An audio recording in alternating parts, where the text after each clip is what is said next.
paper checks in order to reduce waste, fraud, and abuse in the government, which is obviously an endeavor that we've been pursuing in numerous aspects of government under your leadership. It's basically modernization of equipment and methods, and it's something that really I think he's going to be a great Secretary of the Treasury, wanted, Scott, and so we're doing this, and we have other modernization programs going on. We could let somebody else, whoever's next, whoever that may be, do it, but it's something that should have been done 25, 30 years ago.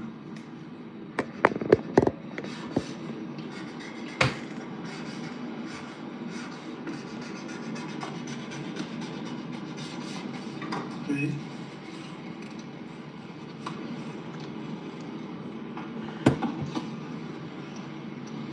Along similar lines, sir, this is an executive order. We're calling it Protecting America's Bank Account. The basic idea here is that instead of having lots of different departments and agencies and offices issuing payment, often without justification, often without any provided rationale, we're going to be central in payment processes where possible in the Department of the Treasury, and ensuring that measures are taken in Treasury against waste, fraud, and abuse to ensure that money that's leaving the public Treasury is as protected as it possibly can be. All right, good.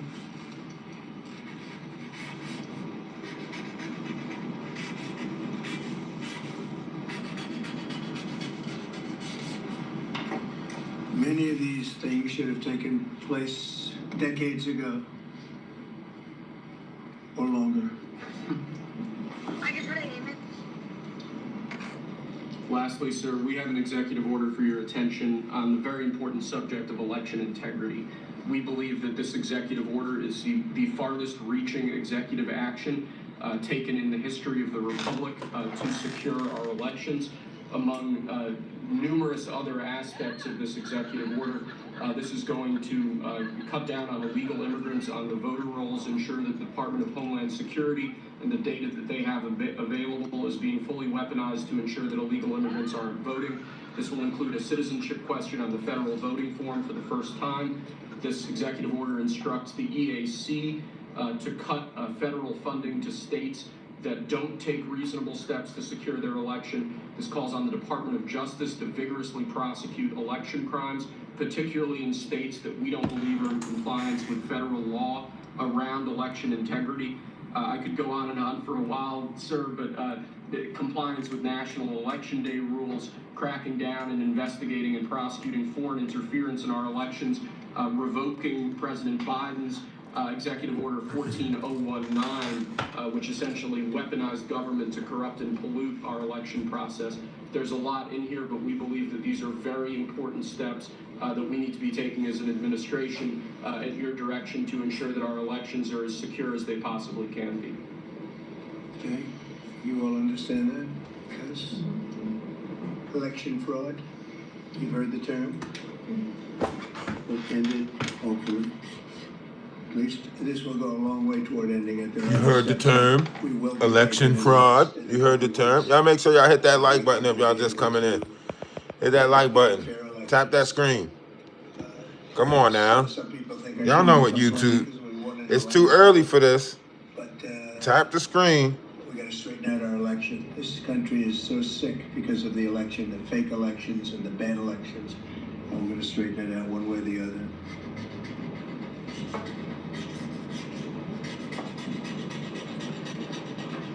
And it's an honor to sign this one. To sign all of them, but to sign this one is a great honor.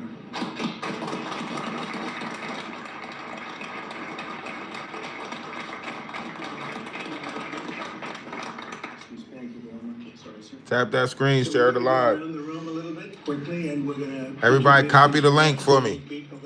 Hit that arrow button and copy the link. In all cases, Gets more people in here.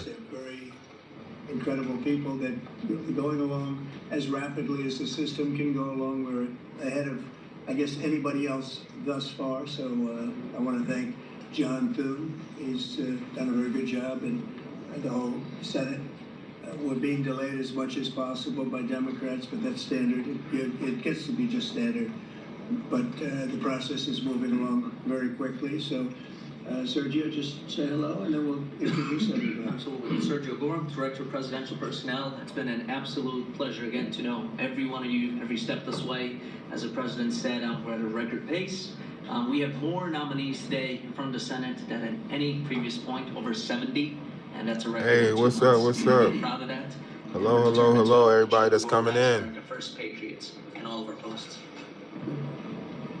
Charles Kushner. We are here. We are keeping up with Trump news, world news, everything that's going on. We need to be on track with. We need to keep up with. There's a lot of bills getting passed that we don't know what the hell the bill entail.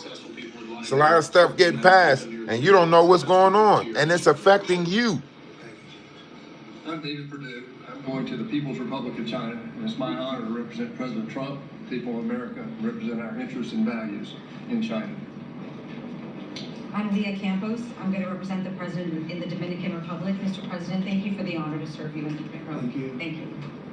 Mike Welch, National Security Advisor. Look forward to working with every one of you on behalf of the President, his leadership, and the American people. John Arrigo, I'm going to... Grand Rising, Grand Rising. And I'm very excited to do so and serve our, what I consider... Appreciate you for stopping in. Ashe. Thank you.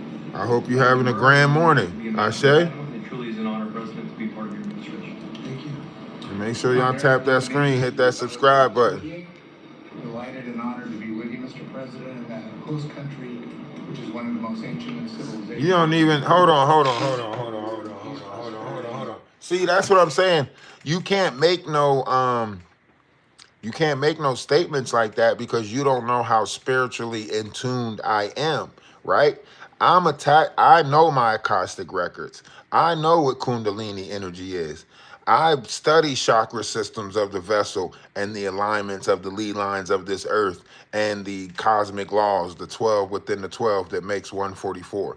So before you say anything about spiritual, I think you need to find out the vessel that you're talking to. I think you need to ask the vessel that you're speaking to, how spiritual is that vessel? And then you might have a general. But for you to run around, I know, but you're not being general because you're on my platform saying it, right? So if you're on my platform saying it, then you're directing it towards the host because nobody else is saying anything, right? You just said, get more spiritual, and you're like, that's what you said. So you're directing it to me. Nobody else said anything. So I'm correcting you. Like we speak about Kundalini energy over here. We speak about the chakra systems and, Schumann resonator and all of that other stuff, or radar. But we speak about all that stuff. We speak about all that over here. We drop jewels of knowledge left and right. We know we in the Aquarius sky. Even, that's why I'm pointing this out, because they're talking about a golden age. The only thing that talks about the golden age is the biblical text, or not the biblical text, but history says that man will usher in a golden age. And the political lady that speaks to Trump, she says this to Trump, like that you're bringing in the golden age. And she used all these spiritual words. That's why I say we need to pay attention more to what's going on, because they're incorporating spirituality into politics and everything else. You got to catch it. They're blending it in. You got to catch it.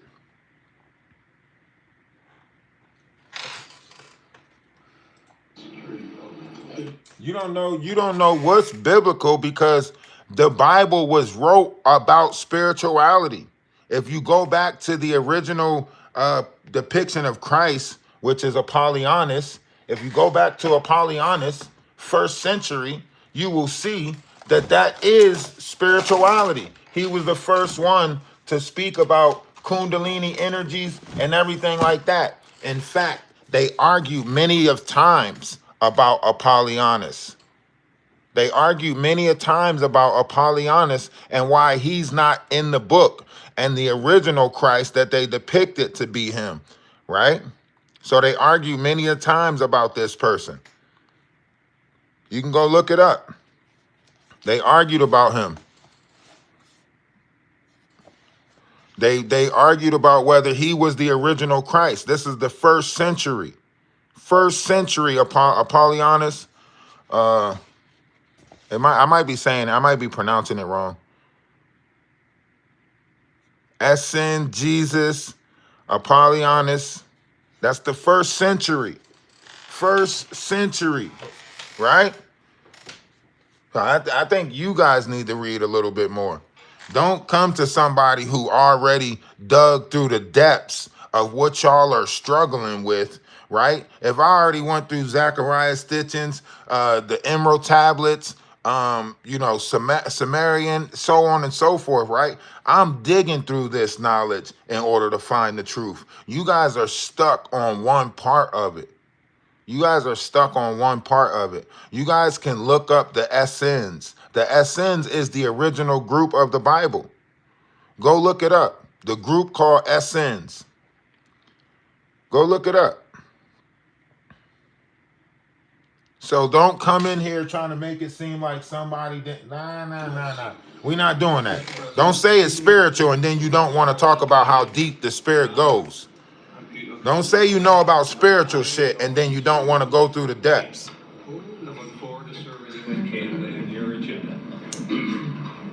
I'm not reading. You don't even know what Bible I'm reading. I'm reading the Ethiopian Bible. Now, tell me that Bible's not the real one. Because I read the Ethiopian Bible. What Bible you talking about? You don't even know what Bible I read to say the Bible you're reading. That's something in your mind to assume that everybody reads the King James Version. I read the Ethiopian Bible. What Bible do you read?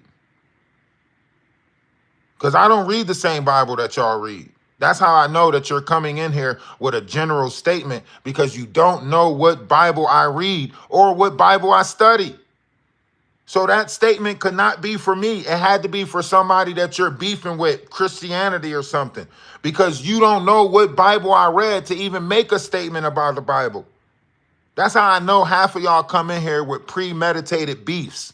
Your beef's not with me because you don't know what I study or what I read. You don't even know who the real King James is. They gave you a whitewashed picture of King James. The original King James is a black man who ruled Ireland. He actually one of the only black men to rule 3 different continents at the same time. Go look up the real King James. Go look up the real King James. The original King James.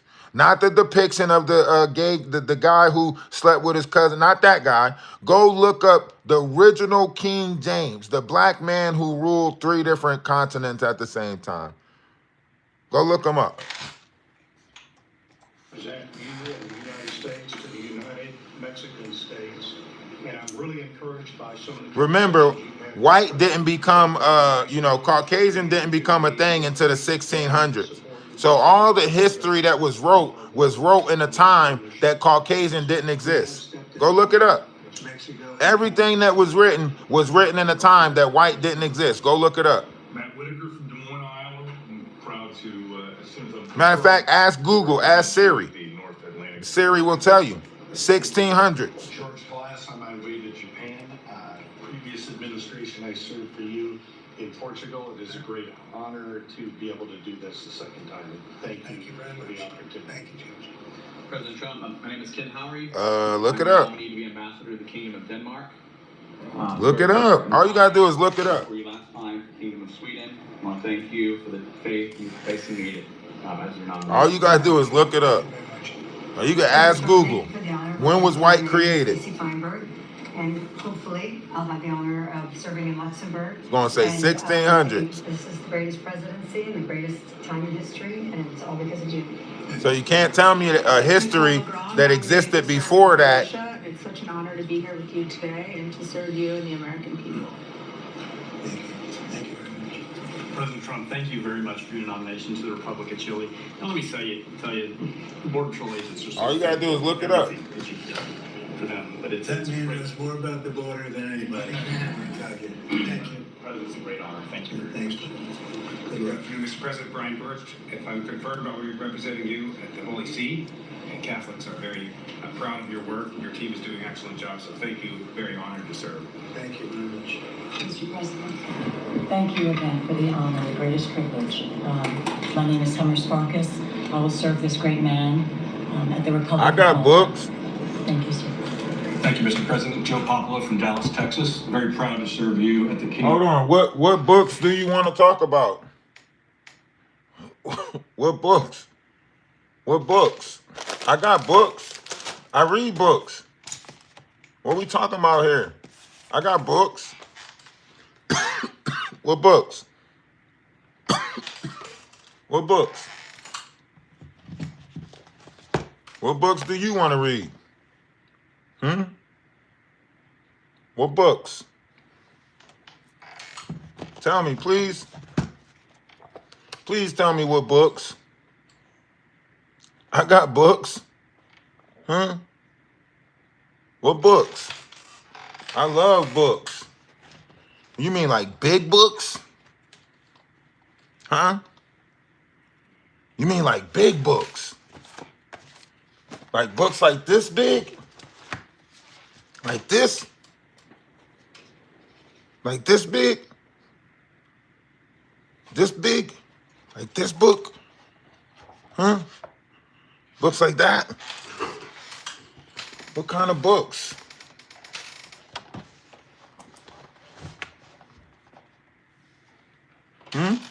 What books are you saying I should read? Of the Netherlands, the Tell me. first country to recognize the United States. I got some Zachariah Stitchins. Mr. President, if I'm confirmed. Oh, picture books. Oh, wait, I got some picture And books. you've done more for Israel than any president in Wait, any time of its history. And I got some picture books too. Let me see. Think I got some picture books. This might be the book you talking about right here. This might be a big enough picture book for you right here. I got you. Look at this one. Ooh. Ooh. This the one right here that you were looking for. This is the one. This the picture book right here. This is the picture book you was looking for right here. I got you. I told you. Look how big that is. Look how big. It's got the whole timeline on it. It's got everything on it. This the book you talking about, right? This the book you want me to read, isn't it? Isn't it? Is this the book? It's got the timeline and every stuff on there. It tells us about the history of the world. Look, this must be the book you talking about. This got to be the book. This tells you everything. Is that Harriet Tubman? Oh no, that's Mother Teresa. I'm sorry. That's Mother Teresa right there. See, that's Mother Teresa. See? This got to be the book you talking about to get. We're gonna break this book down too. We're gonna do a week of breaking that book down. Don't worry about it. It's gonna be a long week because that book's got the whole history of the world, like the history of mankind on there. So we're gonna break that whole book down. I'm gonna put it across the floor so you can see how long it is. It's actually long as shit. Like I think it's good. this book actually folds out. Like this book folds out. You know what I mean? See? World history. And it folds out. So it flips all the way out into a whole layout. So you can see it across the floor. See? We'll get into it one day. It's the timeline. Happy birthday, is that Caleb? Happy birthday, Caleb. I think that's his name. Caleb. So yeah, we're gonna get into that book too. Since y'all want to talk about books, you know, I love books. You know, make sure you subscribe to the page. Good luck.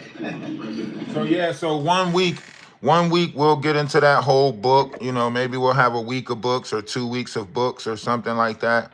You know, whatever that we do. But you know, we'll do that. We'll get into some books. I got a bunch of books around here actually. You wouldn't even believe the books that I have around here, you know, some from the Dead Sea Scrolls, you know, and, you know, for those who like to get into that's Ann Rice. You guys don't want to get into Ann Rice.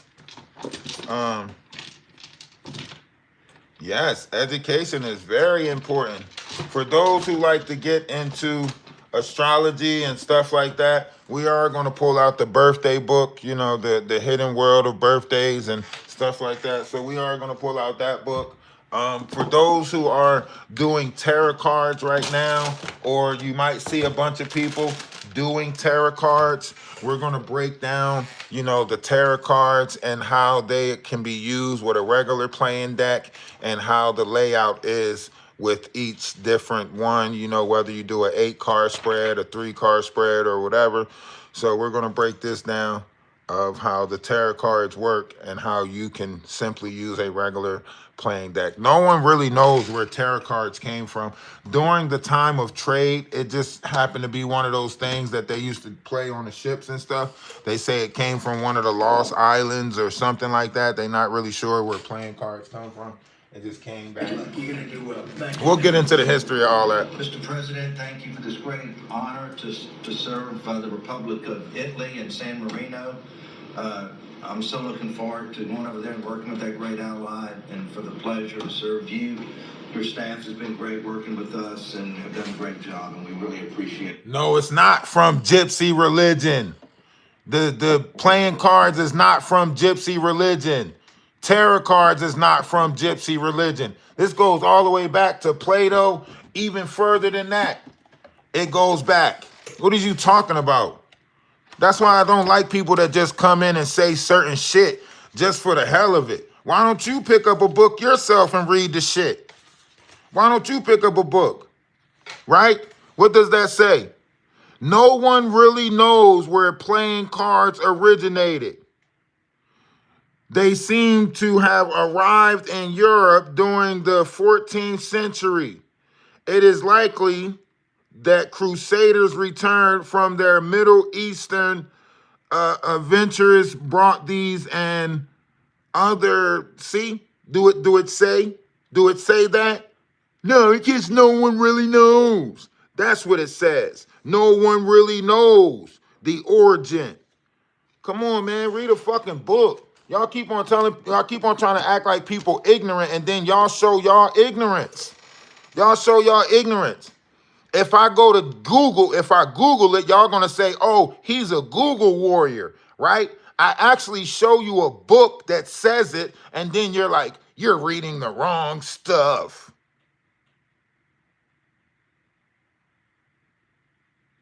I'm struggling through it because I'm reading it through the damn screen, you dumbass. I'm not just sitting here reading it for my own sake. I'm reading it while I'm holding it up here. You know what? Y'all some special people, man. Thank you, sir. Looking through the damn camera screen. But it's okay. You tell your story how you need to tell it.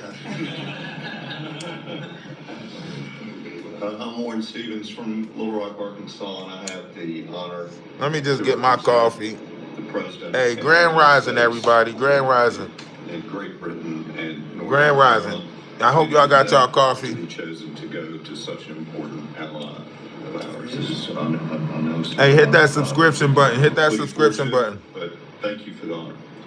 You're going to do fantastically. These are tremendously successful people, and you two guys, and then you add on Mike. I think they have a little more money than Mike, but he's got some other advantages. Hey, double tap that screen. Upstairs, he's got some big advantages. It's very exciting. It's really exciting to have all of you.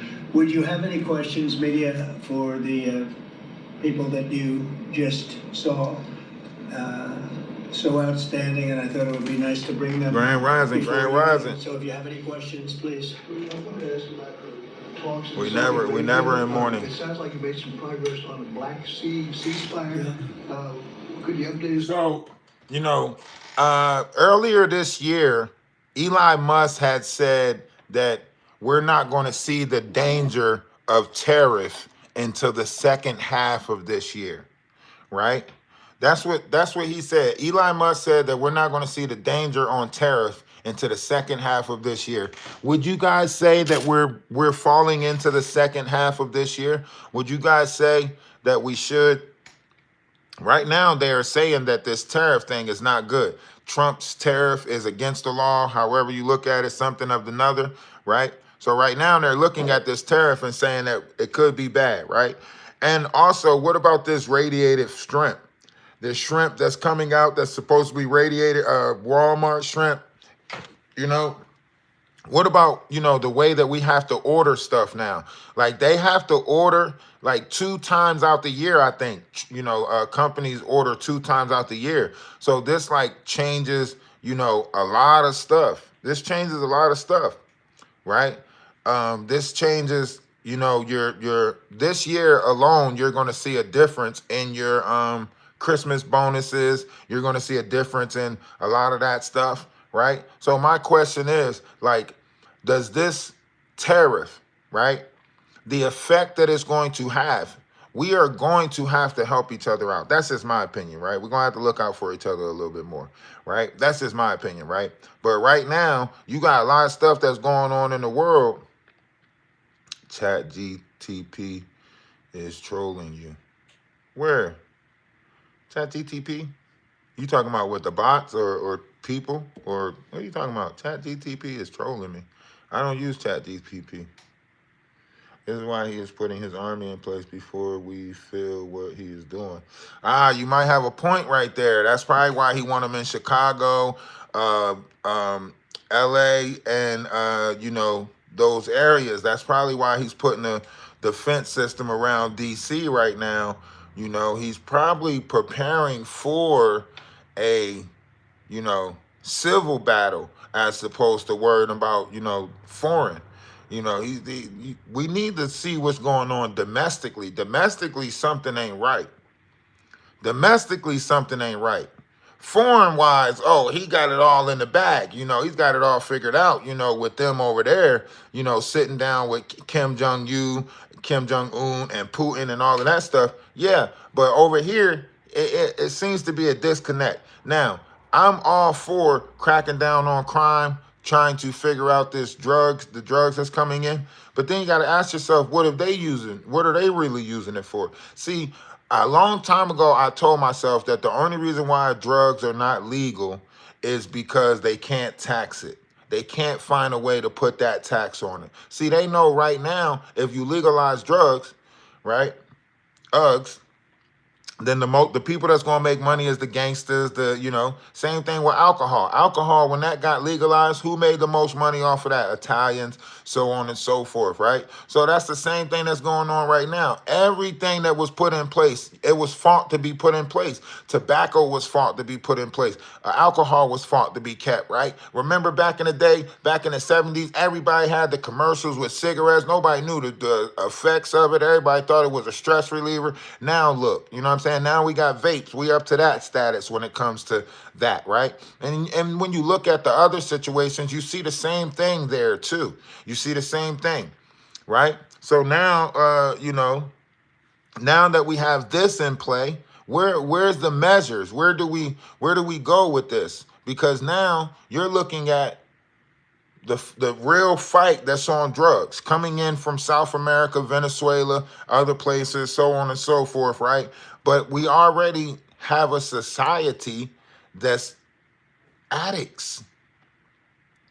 Can we agree? One's in the chat if you agree that society is addicted to one thing or another. Just put a 1 in the chat if you agree that we all suffer from some form of addiction. On that, what happens now? Some of y'all addicted to ass whoopings. A lot of progress on 2 fronts, both sections that we call them sections. Gambling, much more than sex that, addictions, Russia, shopping and addictions. also the Middle East, and we'll see what We're not just talking about drugs now. Everybody's suffering from some form of an addiction, whether it be candy, whatever. We're not just talking about Uggs. Gaming addiction. And in the Middle East, that's been going on for a lot of years. Shit, some people got streaming addiction now. And we are making a lot of progress, so that's all I can report. But some very, very big talks are going on, detailed talks are going on right now on both fronts. Mr. President, you said that your national security advisor learned a lesson after a Wait a minute, reporter. excuse me, I didn't pick you. Go ahead, please. Mr. President, the ceasefire agreement that was brokered today allows for third-party countries to help implement the agreement. Right? Tell me I'm lying. Y'all know I'm not lying. Come on. We falling apart. We don't got no moral compass no more. They're gonna get together. Look, it's, they agreed to something and it got broken. There's tremendous animosity. There's a lot of hatred, as you can probably tell. And it allows for people to get I together. think 3 right now. They just looking at LA, Chicago, and DC. You have other countries involved, and they're involved very strongly in the process, and that'll be resolved. That's actually, as bad as it is, that's the least of the problems. So that we'll get that resolved, and we are being aided by other countries too. Yes, please. Right. He just said, oh, the world is one big stage. You know? Now, would you agree with that? I know that a lot of us argue over Democrats, Republicans, Bloods, Crips, whatever you want to call it. You know what I'm saying? But can we all agree that the world is one big stage? One's in the chat if you think the world is one big stage. Hey, one of my mods, can we put a poll up? Hold on. How do I put a poll up? There's a way I could put a poll up.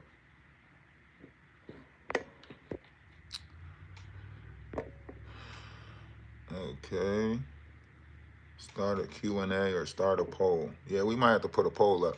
One's in the chat. The world is one big stage. Y'all make sure y'all double tap the screen or hit that like button. The world is one big stage. When you go back and look, I want y'all to think about the history that you know of. Don't think about the history before you, right? Just think about in your time, right? Think about what's took place in your time, right? Every so often, we had a reset, right? 08, so on and so forth. We had these different reset markers, right? Now, think about this. The government, the people who make the money, right?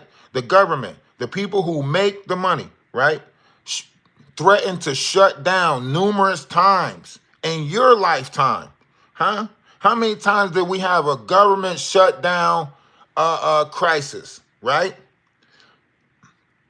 And where the American people, it's a countdown to the government shutdown, right? But all of y'all scream that y'all want this anarchy shit. Everybody scream that they want this anarchy shit. Down with the government, down with the government, down with the government, right? But then when the government threatened to shut down, where the fuck y'all at? Huh? Every time we talk about the system, y'all tell us to do away with it. We can't do away with a system unless we have another system in its place. You guys know that, right? We are creatures of habit. We created a habit where we depend on this system too much, right? You got Medicaid. You got all types of stuff. A lot of y'all wouldn't be able to be seen in the hospital if the government didn't have this system put in place to where your history is tracked, so on and so forth, right? So a lot of times what we think we want is not what we really want, right? Now, we could treat each other better because whatever system, whatever paper they sign, it doesn't have nothing to do with how you treat other people, right? If you got a moral compass, if you got a sense of dignity, if you got some form of that, then you going to treat people right regardless. Oh, you want to block me? Rudy, you want to block me? Shit, I ain't got no problem hiding you from this channel. There you go. I did it for you. Now you ain't got to worry about me popping up on your feed. I hid you from my channel. Yes. Now, every Republican president has I ain't got no problem to take away this money that's going. You know, you want to be blocked, just ask. And your wish is my command. I'm going to get you to make sure you don't got to see my feed no more.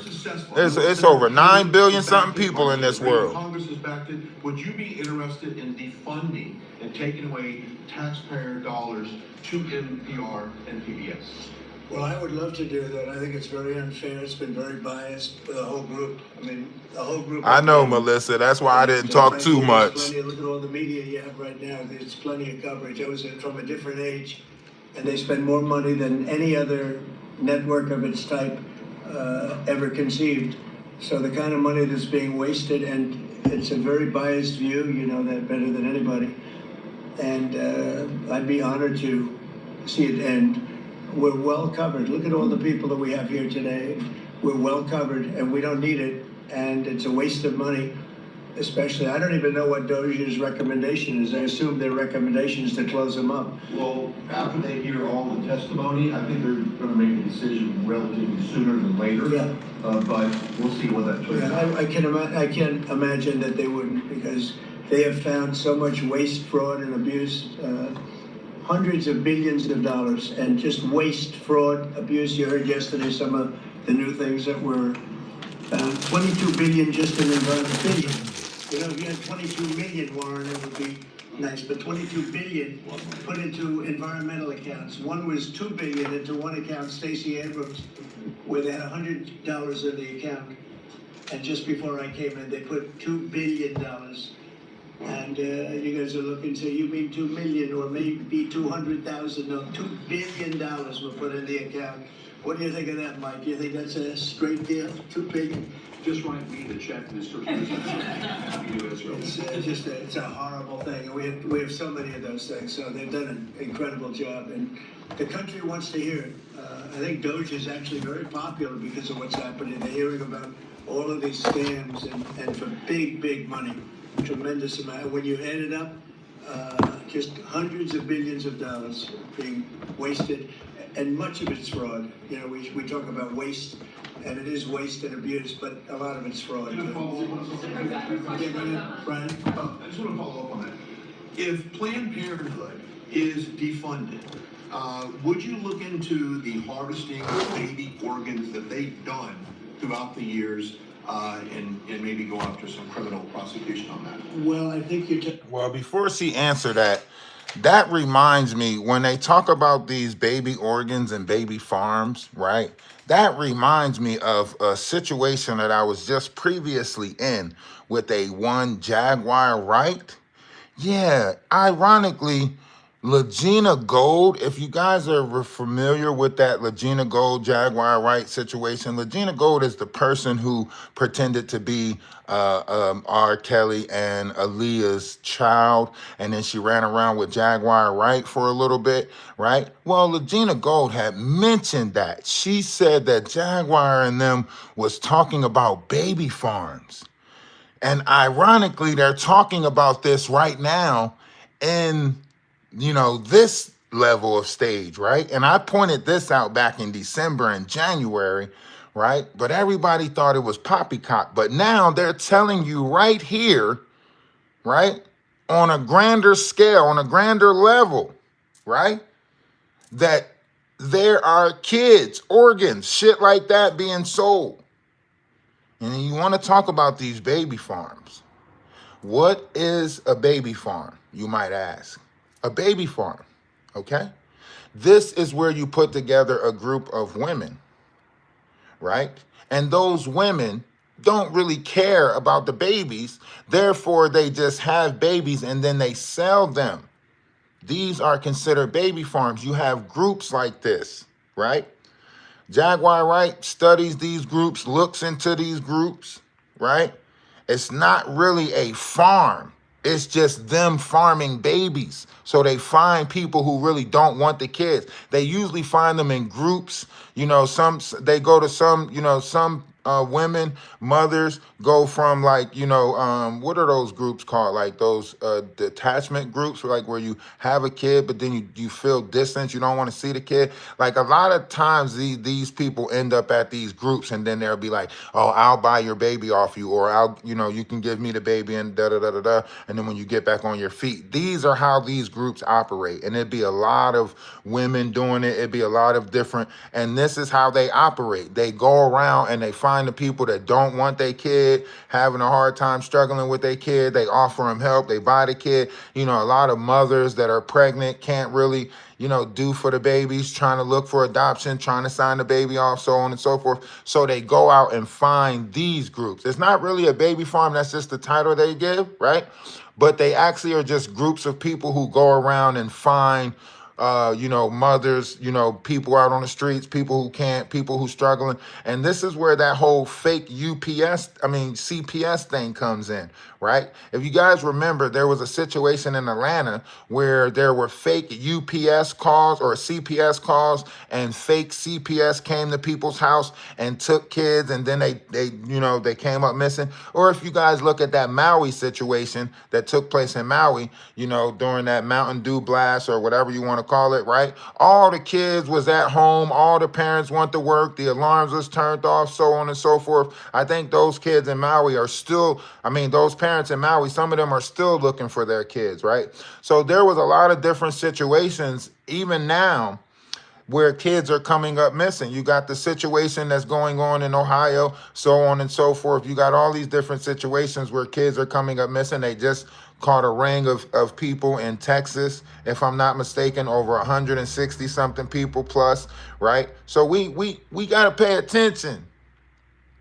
All the kids in Gaza, right now, they're talking about 20,000 kids, supposedly that was in orphanage, you know what I'm saying? So we got to really pay attention to what they're talking about. And now, right here, Trump is addressing a question where they're asking him about, kids and organs. And If Planned Parenthood is defunded, would you look into the harvesting of baby organs that they've done throughout the years and maybe go after some criminal prosecution on that? Well, I think you're talking about a subject that is a heated subject, and we'll look into it. We're going to look into everything, but that's certainly a subject that's been debated for a long time. Where's those 20,000 kids at? We need to know. They released some prisoners of war, but have they released those 20,000 kids? Modernization package to codify some of the DOGE cuts into law. Where does the White House stand on that? And are you making progress? Which package? Modernization package to codify some of the DOGE cuts into law. Yeah, well, that would be great. I think we're going to do that. I think they're going to do it. I think we're also going to be codifying a lot of the executive orders that we've done, which have been very popular. And we're looking at one, I will tell you right now, that I think perhaps will be controversial, but not with the people, and that's sanctuary cities. 300,000? Cities for damn, 300,000? That's a big number. Aren't cooperating with law enforcement. They're guarding criminals. They're taking the rights away from the citizens of this state and their city. And we're going to be ending sanctuary cities if we find it necessary to do. Real quick. No matter where you at in the world, I need y'all to put in the comment section, what do you know about kids being missing? Like, what was the last story you heard? And no matter how small it is, if it's in your neighborhood, if it's just put something in the comment section about, just to remind us the importance of what it is. What are we doing this for? We're doing it for the kids. We're doing this for the kids. I want people to understand, like, our youth don't think we're fighting for us. Or they don't think, they know we're not fighting for ourselves. You know what I mean? We don't care no more. But ideally, like, collectively, there's a lot of people that don't care no more, right? But the future generations, who's standing up for the future generations? Someone is corrupting the future generations. Someone is attacking the future generations. Our future generations don't have the minds anymore. They don't have the minds. They don't have the right to think for themselves anymore. Someone else is grooming them in a fucked up image, if you ask me, right? They're grooming them in a messed up image, right? Before they can even know what their sex parts can do, they have a choice of opting out. Like, something is not right. And I think we need to get on board on what's really important, right? The future generations is important, right? You stuck in your ways. You ain't doing shit, right? You an older person stuck in your ways, but our kids is being greatly affected by this change that's in the world. Whatever's going on, right? Did you guys know that in West Virginia history book, in the law books of West Virginia, that it says that you're allowed to be in a relationship with an animal as long as that animal exceeds over 30 pounds? Did you know that's still in the West Virginia books? Did anybody know that? One's in the chat if you didn't know that. One's in the chat if you didn't know that. Huh? One's in the chat. I didn't even know it was a such law. Who sat down and passed that law? Which couple of guys agreed upon that shit and said, you know what? Let's allow people to be in relationships with animals. Wait, but what should be the recommended size? How about 30 pounds? That sounds about just... What the fuck? What the fuck? So that means there was some crazy ass laws that was passed and still exist. In fact, West Virginia has another law that says that you're allowed to beat your wife on a courthouse step on Sunday. Go look it up. That's still in a law book. One's in the chat if you didn't know that. Huh? Yeah. I had this book and it was like, world's craziest laws, you know what I mean? Like, so I had this book and it had like all these different laws in there. Like, did you know? Like back in the day, I used to get all these books, like these did you know books, like, did you know? Or, top 10 scariest or top 10 deadliest. Like, I used to get books like that all the time. All right, let me finish letting y'all listen to Trump. I'm sorry. And we may just end the entire thing Check altogether Islam because law. it's just What a the way of holy protecting criminals. Oh, I ain't even And look nobody into else those is mad laws about yet. that. And for some reason, Democrats I ain't even check want to Islamic keep it. They want laws. to shield criminals from being sent back to their countries or being sent to prison. Hawaii got some funny shit too. Damn. Under Biden, it was through the roof. It's starting to come down, but we're taking a lot of people out of here. So we may be presenting you very shortly with a executive order ending sanctuary Illegal to cities. eat an orange while taking a bath. What? Shut up. Shut up. I gotta look that up. Added to a group chat about attacks on Yemen. Well, I think it's a question I've been asked now, and I've given a few answers, and they've all been. I never even thought about taking an orange to the Our shower. national security now is stronger than it's ever been. We have had a very, very successful, numerous attacks in that area. Saying in your People swimsuit. Come on, y'all. Nah. ships all over the water. Come on. Shooting down right out of the water and damaging them badly, or they're going down. They're also shooting anything that happens to be flying in the area. We hit them very, very hard. Illegal to eat fried chicken with a fork. As I understand it, they used a app, if you want to call it an app, that a lot of people use, a lot of people in government use, a lot of people in the media use. And I think I'll ask Mike. Mike is here. Do you want to respond to that, please? Yes, Mr. President, you asked about lessons. I think there's a lot of journalists in this city who have made big names for themselves, making up lies about this president, whether it's the Russia lighted cigar. making up lies about Gold Star family. Oh, y'all going crazy now in the comment section with the did you knows. Communicated with, and we are. That's the point right there. Reviewing how the heck. That's the point right there. Just because they make a law doesn't mean... Now, I'm not saying that as a revolting type of way. I'm saying that to say, like, if you have decency in your heart, if you have kindness in your heart, then you're going to, treat people how you want to be treated regardless, right? It don't matter if they passed a law saying that we can purge. You got to want to go out there and hurt somebody. You know what I mean? Like, if you don't have it in your heart to go out there to hurt nobody, you're not going to participate in none of the shit. It don't matter what they pass. You know what I mean? So that's why I say we got to bring back a decent moral compass. People got to have that dignity, that decorum. Like, in this world right now, people are praising ignorance so much that ignorance is the only thing that's growing right now. Right? People aren't praising intellect. An intellectual conversation is not getting praised right now. You talking about moon stars and quasars, they laughing at you. Oh man, here you go, talking about astrology, philosophy, and so on and so forth, right? But if you talk that dumb shit that they, you know what I mean? If you talk that dumb shit that they follow, if you talk that same dumb shit, you know what I mean? They praise that. They praise that. So right now we're in a time of idiocracy. Like, they're praising, the idiots in this world, and they're shunning the intellectual beings in this world. You know what I mean? We lost all our allies, fucking idiot. Spiritually is the main topic. Yeah, spirituality is a great topic.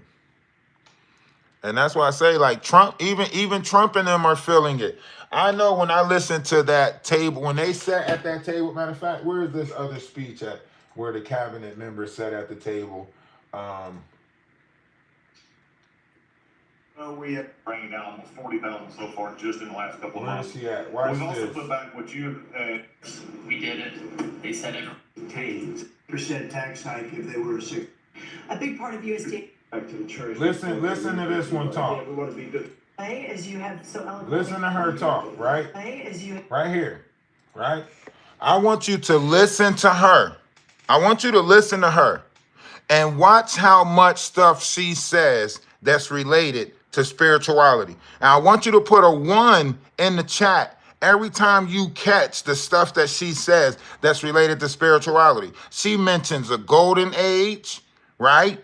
She mentions it. Just listen. I'm gonna play her conversation first, and then I'm gonna go back and break it down how much spiritual stuff she says. Watch. Listen to her. have so eloquently discussed over the last few months, and we're holding tight on a very significant decrease, which is great, and investing where we need to there. As I mentioned before the press came in, we have had a massive issue with Mexico on water, getting water to our farmers along the border for decades. When I worked in Texas 25 years ago, we were fighting with the Mexican government over the water then. You got involved about 2 weeks ago. That evening, I started conversations, and as of just a few days ago, thanks to Secretary Rubio's great deputy secretary and I have been negotiating, and we hit the best deal, I believe, in history on behalf of our farmers, and thanks to your leadership and your strength on that. And that's a really big deal long term for those farmers in the southern part of the country. On the energy side, I know we've got Secretary Burgum and his partner Secretary Wright, but we often forget that agriculture has a major piece of the energy dominance agenda, not just timber, not just minerals, but biofuels. So we continue to support that great leadership coming from those agencies and doing hopefully our part as well, and they've been incredible in that. Our farmers have been hurting under the Joe Biden administration. There was a 30% increase in the cost of input, so the cost of doing business for these farmers over those 4 years. When we left the White House the first time 4 years ago, we had a $0 trade deficit with our agriculture products. After 4 years of Biden, that hit $50 billion because they just didn't make an effort. And so obviously that's $50 billion less dollars at a time of very thin profitability for our agriculture community. So the Congress passed because the last administration didn't get a farm bill done either, the farmers were hurting there. So Wait for Congress it. stepped in. I say all that and basically said $10 billion. Not this part. Wait for it. USDA, fastest in history, that money went out to those farmers that couldn't make plant their crops. And so I'm really proud of that, and you'll hear a lot of that from the farmers today. That this USDA Hold is on. moving more quickly than any ever before. She about to get into it. When she start praising, she's gonna start praising Trump. And other ways, which was Wait till she start praising Trump. We've canceled $6 billion in contracts thanks to our great friend Elon Musk and his Doge team. A lot of those were DEI, gender, studying transgender mice. Who knew the racism and pest management? We've canceled all of it. We're going through a major restructuring. USDA is one. All right. So let's act like she didn't just say what y'all heard her just say, right? We cut out the money that was going to a group that was doing transgender experiments or some shit she just said. Transgender, whatever. Y'all ain't catch that? Nobody caught that. Thank you. Transgender mice. Thank you. I'm not even a part of that community, and I caught that shit. Like, what? Hold up. Huh?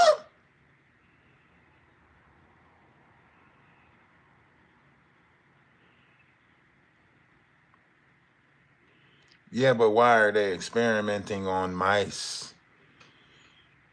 It's only a matter of time before they do it on people, because that's why they start experiments on mice.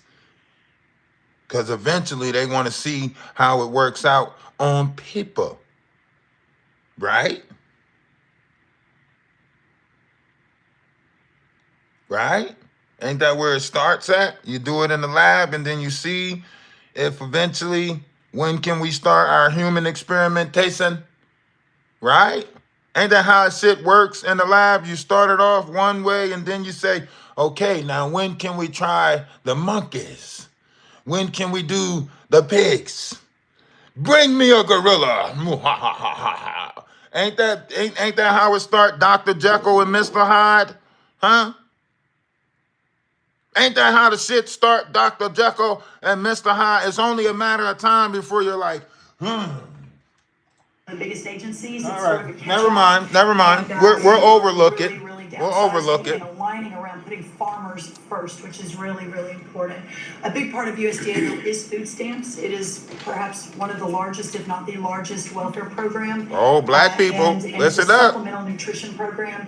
Secretary Kennedy and I have been working very closely. That's why y'all over can't in buy Texas sugar yesterday, no more. talking about nutrition and With them agriculture. food You can't stamps. make America healthy again without your farmers and your ranchers as your partner. So ensuring that our food stamp program and those at the bottom end of the socioeconomic ladder shit. really have access to nutritious food. Okay, so y'all ain't hear that?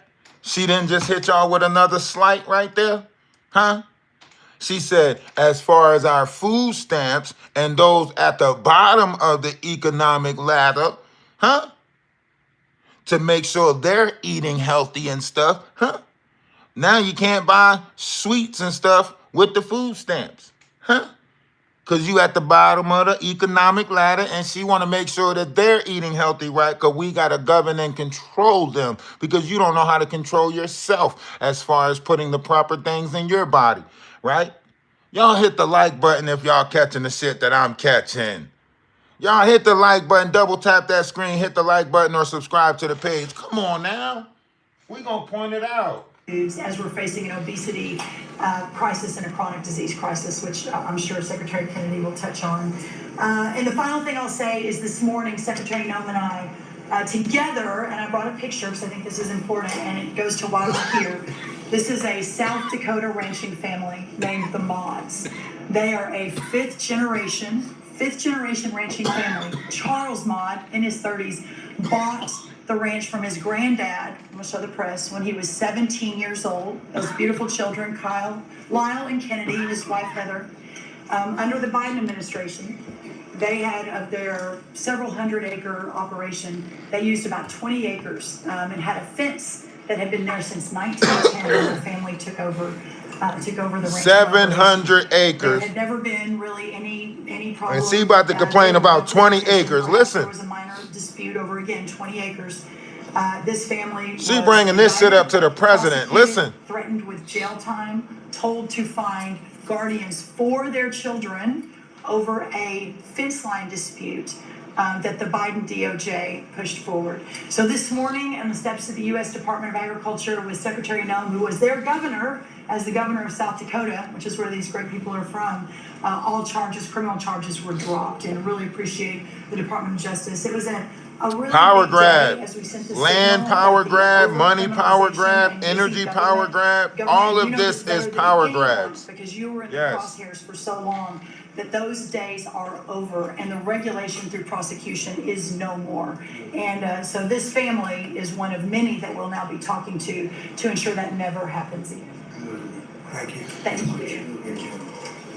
Hold on. Sir, it's been a momentous 100 days with you. And thanks to your leadership. And for the 100th day, I think that it's just such a joy and an honor to continue to do this work. So Well, those that identify stewards of the American taxpayer dollars. And so, Mr. President, thank you for your leadership in this. And When they praise him, this team, listen to what they say when they praise him. around this table to take care of the American people. And I consider it a great honor and honor to do so. Yes, sir. Yes, sir. Well, I'm not sure if anyone's heard that the price of eggs is down. I know it's news. Listen, sir, today as we celebrate the 100th day, I think that it's just such a joy and an honor to continue to do this work, so thank you for that. We have been obviously very focused on the cost of groceries, specifically eggs led the way, as you have so eloquently discussed over the last few months, and we're holding tight on a very significant decrease, which is great, and investing where we need to there. As I mentioned before the press came in, we have had a massive issue with Mexico on water, getting water to our farmers along the border. Have become barbelled. We have 100 civil lawsuits filed against Gotta you be another part. over the top climate terrorists who have tied. I could appreciate you. This whole room can say that very strongly. Really. It's now a new collar boom because it's the intersection of technology and manufacturing and what they can create for our war fighters, for our aerospace, for pharmaceuticals on behalf of taxpayers. So again, thank you. Now, in this sense, right? This is where the conversation is Elon Musk, right? Elon Musk, you know, they're doing a lot of stuff, programs, so on and so forth. And we've seen that fallout with Donald Trump and Elon Musk on Twitter, their little beef, whatever you want to call it, right? But we looking at satellites, right? We're looking at satellites. We're looking at different variations of programs that's put in place technology-wise, right? And this is where magnets come in, you know, and if you know gravity and all of this different stuff, like there's different variations of frequencies, vibrational frequencies and frequency patterns, right? And if one studies these frequency patterns, one might come across some peculiar things, right? So these people are studying different variations of frequencies, energies, and just how things work. And they're coming out to understand that, you know, the world don't move to the beat of just one tune. Well, it might be right for some. It takes different strokes. It takes different strokes. It takes different strokes to rule the world. You get what I'm saying? So understand why technology is being blended into reality. Thank you, Elon, as well. Thank you. Great job, Kelly. Thank you very much. Elon, I love the double hat. Well, Mr. President, you know, they say I wear a lot of hats. And as you can see, it's true. Even my hat has a hat.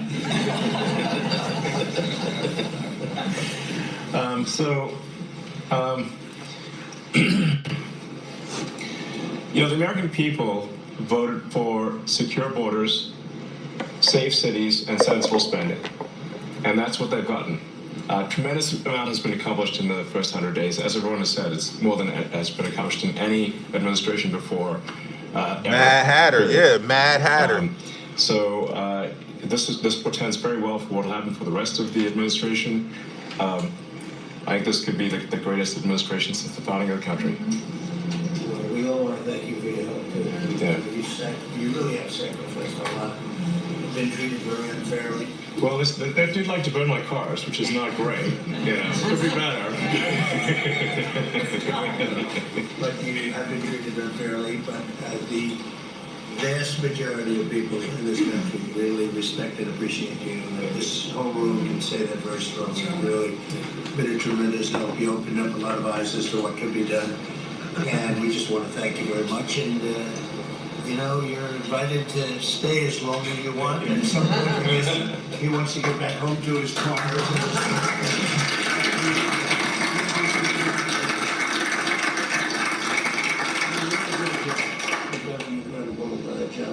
$150 billion. Think of it. Yeah. It's 160 now. Yeah. Yeah. It's coming.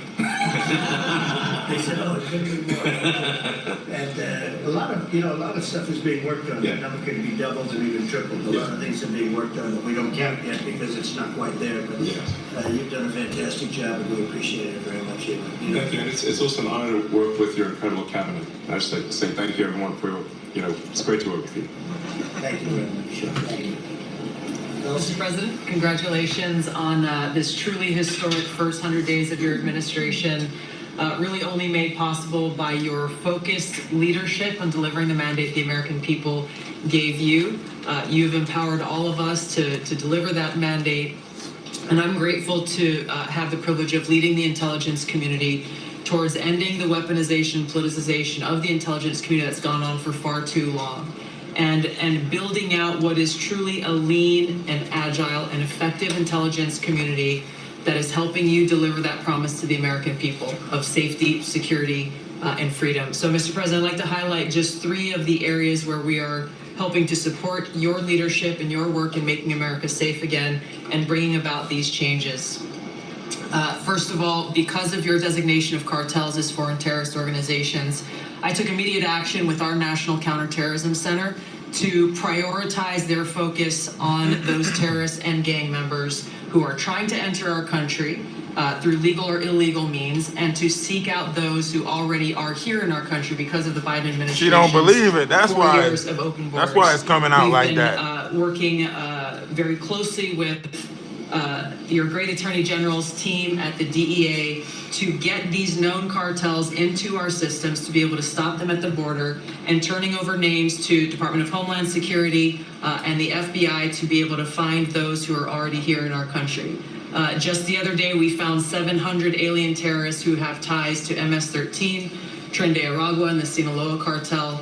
Just yesterday, our NCTC identified almost 600 individuals with ties to other terrorists who came through our borders illegally, claimed asylum, and under the Biden administration were paroled here within our borders. Secondly, Mr. President, like too many organizations in the federal government, the ODNI has become very bloated with too much waste and abuse going on within the organization. We've done a few immediate steps. We are doing more. The ODNI is 25% smaller and more lean today than it was when I walked in the door and when you took office.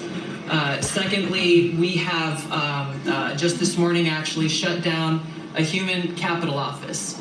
As soon as you issued the executive order to stop all DEI activities, we did that, shut down the DEI office. But we discovered this human capital office that was essentially a slush fund for DEI initiative. That's what I'm saying. But when that money out there, they all talk different to each other when that money out there.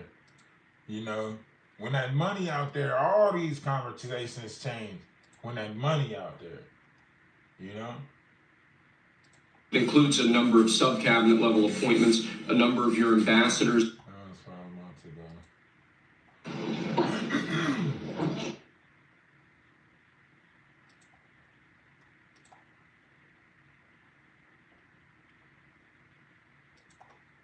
You know, your laws here make it very difficult. And one of the other laws we're trying to get done, and because you have 14-year-old kids that are just as tough as a 25-year-old kid, just as dangerous, and they carry the same gun. And we have to make a provision where they're treated like older people, because these are seriously tough, bad. They're children, but they're criminals, and they're really bad criminals. And they're used by older people because they never get charged, because you can't do anything to them. But we are getting that change, Pam, I hope, because you have 14-year-old kids that are evil, they're sick, and they have to be put away. That something has to be done, because you can't have a society where they're allowed to walk the street. You know that better than anybody. Mr. President, on your way to Alaska. I can't believe it. You're not tired holding that? I have a few more questions. How strong are you? How strong are you? Look at him. He's been holding that thing for 3 hours. You're a good fisherman. Go ahead. On the way to Alaska, you had mentioned that there would be severe consequences if Vladimir Putin did not agree to a ceasefire. Yeah. After that summit that was rolled back in the negotiations, is he back on the clock now? I want to see that deal end. It's very, very serious what I have in mind if I have to do. Oh, that other one was an older one. But that's why I say when that money come out, shit changes. Sometimes he'll be there and Zelensky won't be there. But this one is the newest one. But think about it. I got to get them both at the same time. But if you look at this, Trump actually turned the White House into exactly what he had The Apprentice show like, right? Trump's operating the White House the same way he did Apprentice, right? Except it's on a grander scale, right? Business-wise. He's even trying to change Department of Defense to Department of War, right? Because he's selling defenses and he's selling weapons and shit, right? I mean, it's only a matter of time before he sell the stealth bomber, So he's selling different shit. He's selling different shit in order to get us out of the, trader debt.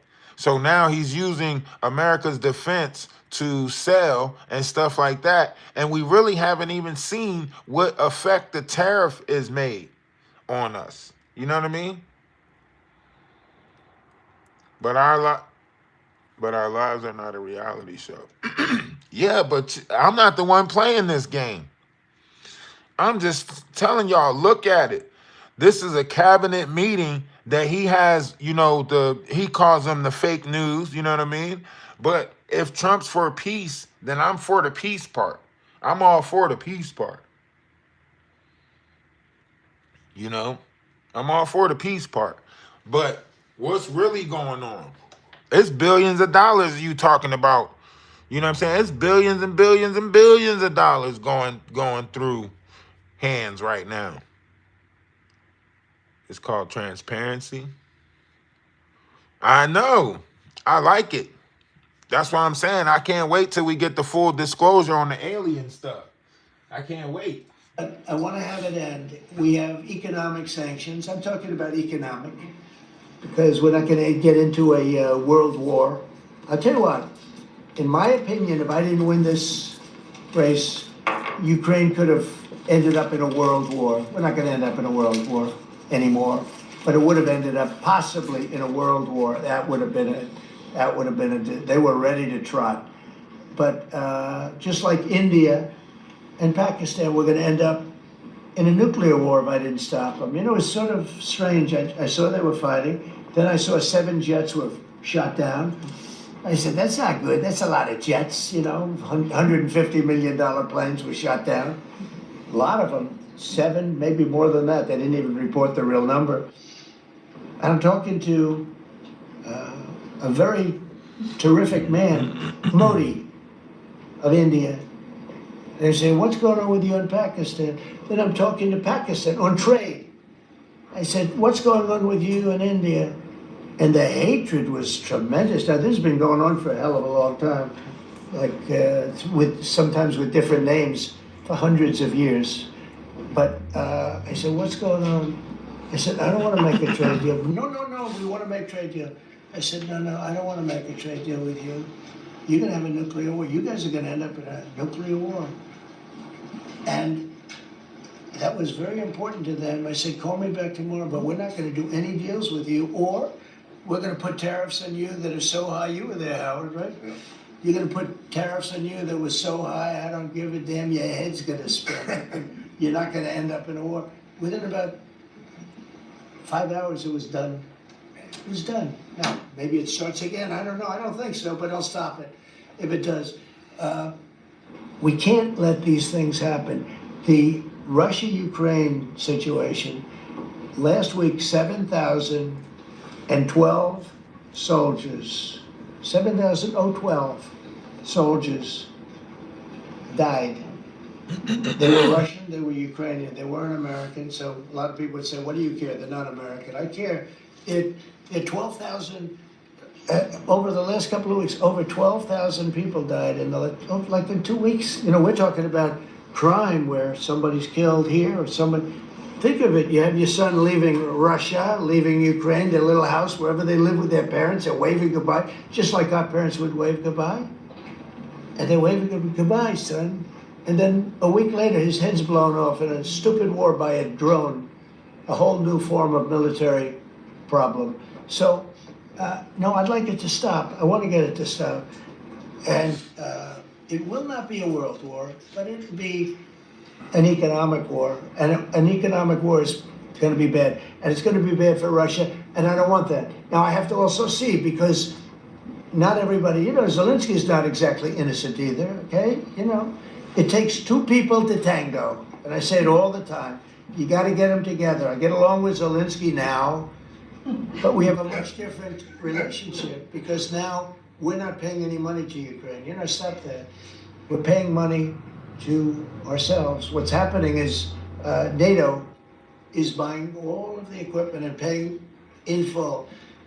But even with that, forget about that. I want to get it stopped because it's a lot of lives that are being lost. Every week it's 7,000, 5,000, 6,000. I get the reports and I see battlefields. I'd rather not see them. And you know, you read about Gettysburg. You read about Gettysburg and you see, you know, those 600,000 people, but in that war in particular was really bad, like 150,000 or something, just dead body. I'm seeing the same. I see pictures. I see satellite pictures of heads over here, arms over here, legs over here. And this is like a modern age. It's no different than the worst wars that I've ever seen. And if I can stop it because I have a certain power or a certain relationship, I had a very good relationship with President Putin. Very, very good. That's a positive thing again. And I think I'm probably the only, Steve Witkoff would tell you I'm the only one that can solve it. I don't know, he's told me that a few times, unless he was saying that just to build up my ego, but it's not really. I have no ego when it comes to this stuff. I just want to see something. Thousands of young people, mostly young people, are dying every single week. If I can save that by doing sanctions or by just being me, or I have no ego, really.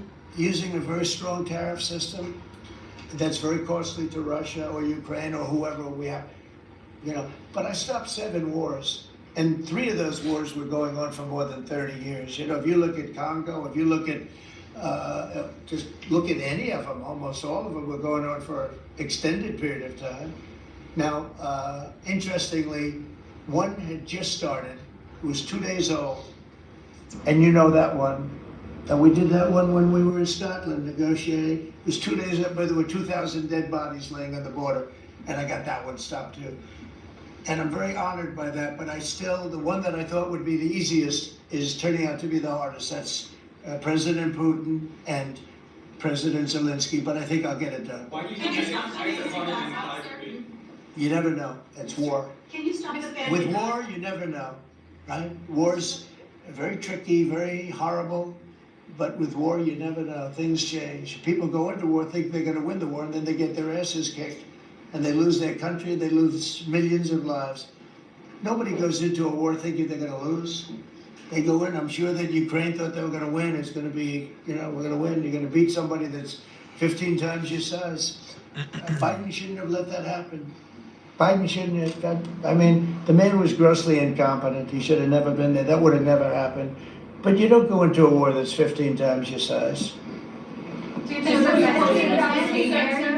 it. Fed just put out a statement saying that Lisa Cook has indicated to her personal attorney that she'll promptly challenge this action in court, seek a judicial decision that would confirm her ability to continue. That's all right, whatever it It is. says the Fed will abide by any court decision. Thank you very much for reading. You abide by a court decision. I abide by the court, yeah.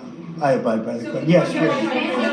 That's enough. That's enough. Mr. Go ahead. President, what other companies are you thinking about taking a stake in? Well, you know, we didn't take a stake in the sense that it was reported. Everyone said, I bought a stake in Intel. No, I got it for free.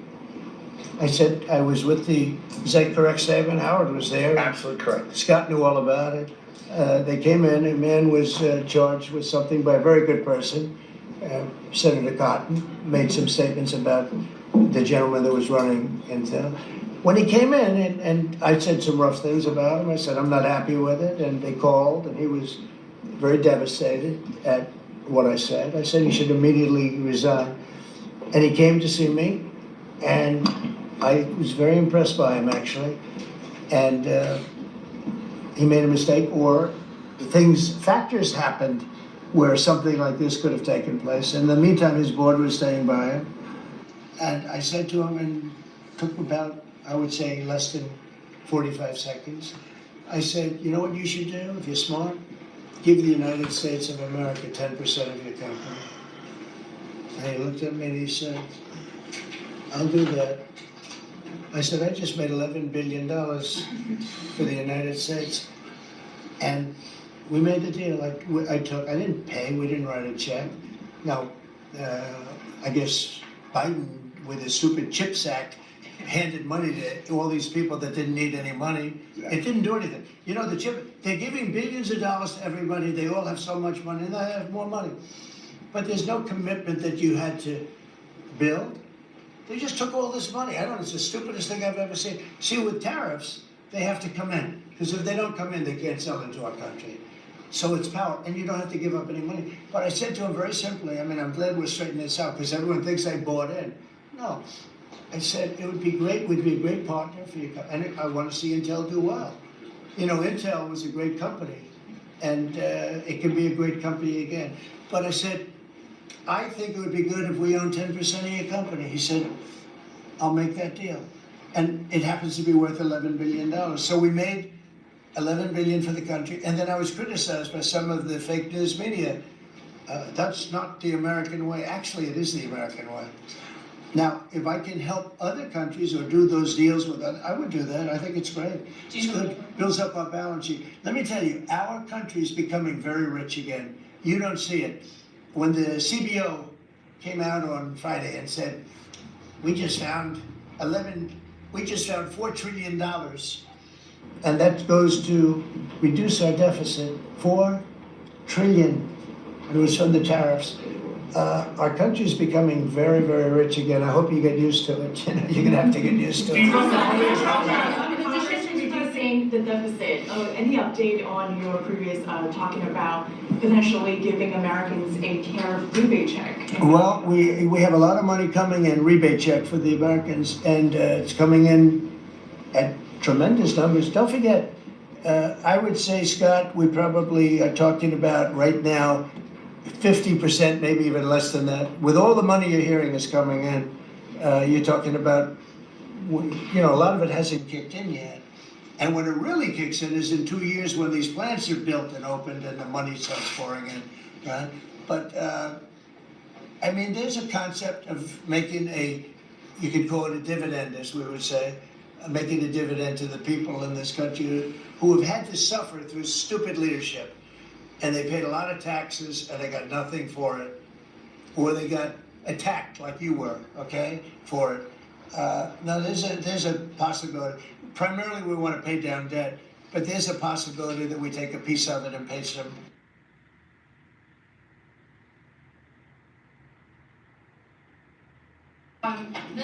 This past weekend, Sergei Lavrov was saying that Putin will not sign a peace deal with Zelensky because Russia views him as illegitimate. I'm just wondering if the Russians have been relaying this to your team, if they view Zelensky, you know, as the leader worth signing a peace deal with, if they will. It doesn't matter what they say. Steve can answer, but I can answer too. It doesn't matter what they say. Everybody's posturing. It's all bullshit, okay? Everybody's posturing. Steve, do you have a different answer? I agree with you, sir. In this city, there are 500 people short of the police department, police. In New York City, it's 3,000. In Chicago, it's 1,300. But they've had to bring in troops from the National Guard. If the police departments in this country were fully staffed, defund the police, how bad did that turn out for America? It's an interesting question. I was surprised when I heard how many police were here. It's not a really big area. And I think they said they're down to 3,200 police or something like that. I said, that's a lot of police. And I was a little bit surprised because to me, that's a big force. And it's not a big area, but it is what it is. There's a lot of crime. You have a lot of, don't forget, you have a lot of police that weren't allowed to do their job. When I came in, as you remember, we made tremendous strides in a little conflict that we had going at the time because I allowed our military to make the decision. I said, you can make any decision you want. I gave it to the colonels in the field. I gave it to the captains in the field. You remember that, where everything went through Biden, meaning one of the people, and everything went through Obama before him. Everything went through, they had to make the decision as to whether or not to attack the Taliban. So they'd find 30 people together, they'd call up Washington, and they'd go to a political hack who knew nothing about it. My first night I got that same call, like they called me, and they said, we have I got a call at 3 o'clock in the morning because I listened to their system, and they were calling me and they were asking me whether or not they could attack a group of people having to do with you know what war I'm talking about. And I said, I know nothing about this. Wait a minute. And then I said, who is he? Let me speak to the people calling. They're calling from Afghanistan. And I said, let me speak to the people. I want to speak to them. And it was a colonel. I said, where'd you go to school, Colonel? I went to West Point, sir. Were you a good student? I was, sir. I was a very good student. So you're calling the White House to ask for permission to attack, and by the time you get the answer, how long does it take? Sometimes 2 or 3 weeks. So by the time you get the answer, the people that you want to attack have already left, right? He said, how did you know that, sir? I said, let me ask you, so you're a good student, you went to West Point, and you love the military, right? Yeah. You make the decision. And I gave all those guys that went to all these great schools, and they're all military people, I gave them the right to make their own decision, and we kicked ISIS's ass. Don't forget, ISIS was supposed to be, was supposed to take 5 years to terminate them, and we had a man named Raisin Kane, who happens to have done the whole thing in Iran. He's a great general, and he's a wonderful guy too, believe it or not, but he's a great soldier. We let them do their work, and we defeated ISIS. We defeated everybody. Every fight that we had militarily that I had, I won.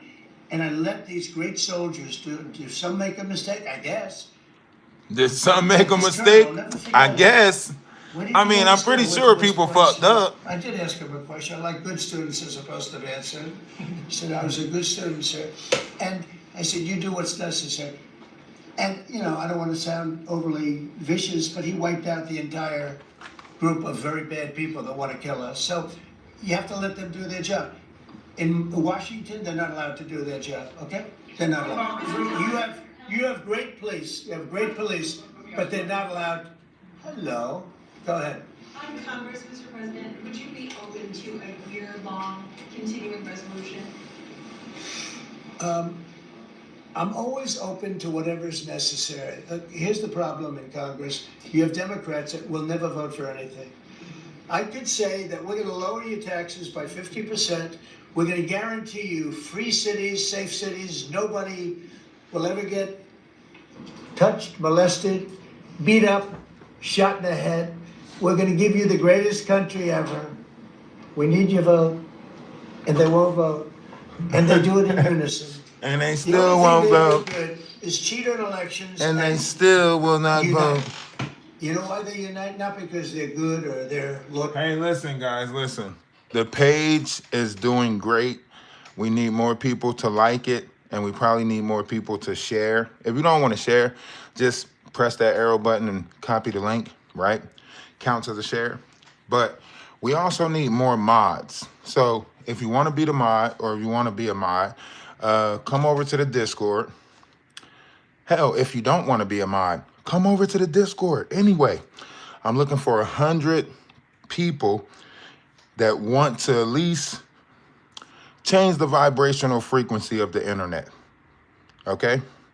And we can do that with great conversation, great space, and a wave of positivity that the internet never seen before, right? We could do it collectively, right? But in the meantime, in between time, let's make sure we keep up with what's going on. Well, people, they unite because they're afraid. They're afraid of the radical left. And you can't get their vote. So we have a vote coming up at the end of September, and I think we're going to pass it because we have the majority. And I think almost every Republican will vote for an extension. Because no matter what deal you make with these people, look at Schumer. He made a deal a year and a half ago, and after making the deal, he's been almost run out of the party. He's not the same man. He's not the same man. He's finished. He aged 20 years. He's become a Palestinian, by the way. We call him our great Palestinian senator. But Chuck Schumer, and I wrote him a letter. I said, Chuck, that was really great. Thank you very much. And somebody gave the letter to the press, not me. And he was destroyed because they thought I was being sarcastic, and I wasn't. He made a great decision. It kept our country open. It was a positive. But you can count on almost no vote I mean, I see things, I'll give you an example of crime. So we're gonna pass a bill to stop crime. We may not get one Democrat vote, okay? We may not get one. So when you say continuing resolution, I guess so, and it's gonna be passed exclusively by Republicans. On farm visas, you mentioned in Iowa that you wanted to see some changes to the H-2A visa program for farm workers. Right. You mentioned in Iowa that you want to see changes. Do you want to see that before the fall harvest? Well, I love both groups, and we take care of our farmers, and we also take care of the people that want bad people out of our country. And we're working on something that's gonna work really well. We take care of our farmers, but we also have to take care of those people that voted for me because they don't want criminals in our country. And we're working on something where we can take care of both. You were talking about the CBO report that two of your cabinet members were talking about. I remember back on Liberation Day, many of us reporters covered your detractors, people saying that it was going to explode the deficit and therefore explode the debt. Who all has called you to say I was wrong? That's very good. You know the answer to that. Okay, yeah, please. Governor Pritzker said yesterday that he, at a press conference, that he would encourage nonviolent resistance to the National Guard if they were sent to Chicago. What's your response to that? He said what? That he would encourage nonviolent resistance if the National Guard is sent to Chicago. Look, this guy doesn't know what resistance is or nonviolent resistance is. He's a bad politician.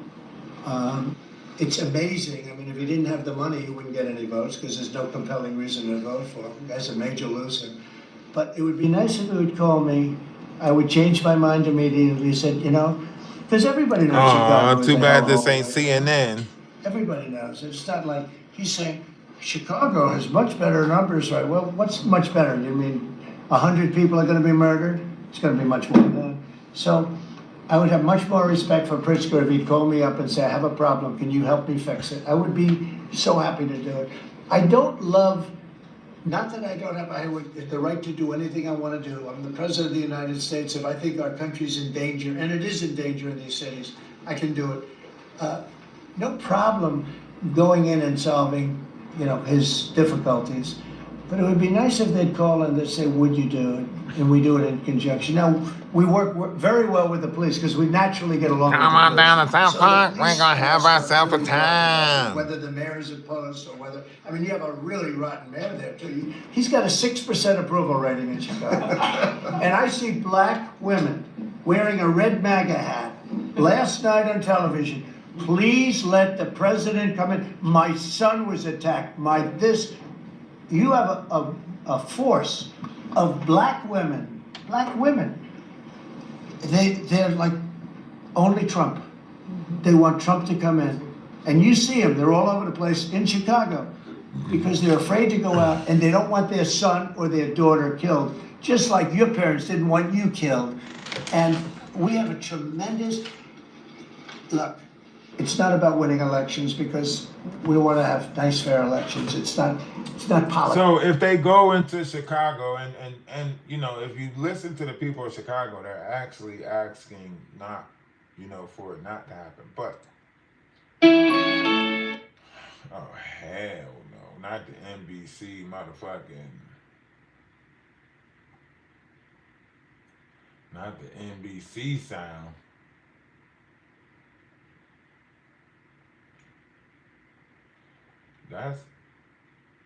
See, I don't know. I think Monday we should be hearing something about this whole Trump. Putin and Zelensky thing. We should be hearing something from that. More recently, nothing new has come out as far as that goes. Now, do y'all think it's ironic the Elon Musk situation, happening at this particular time also? Is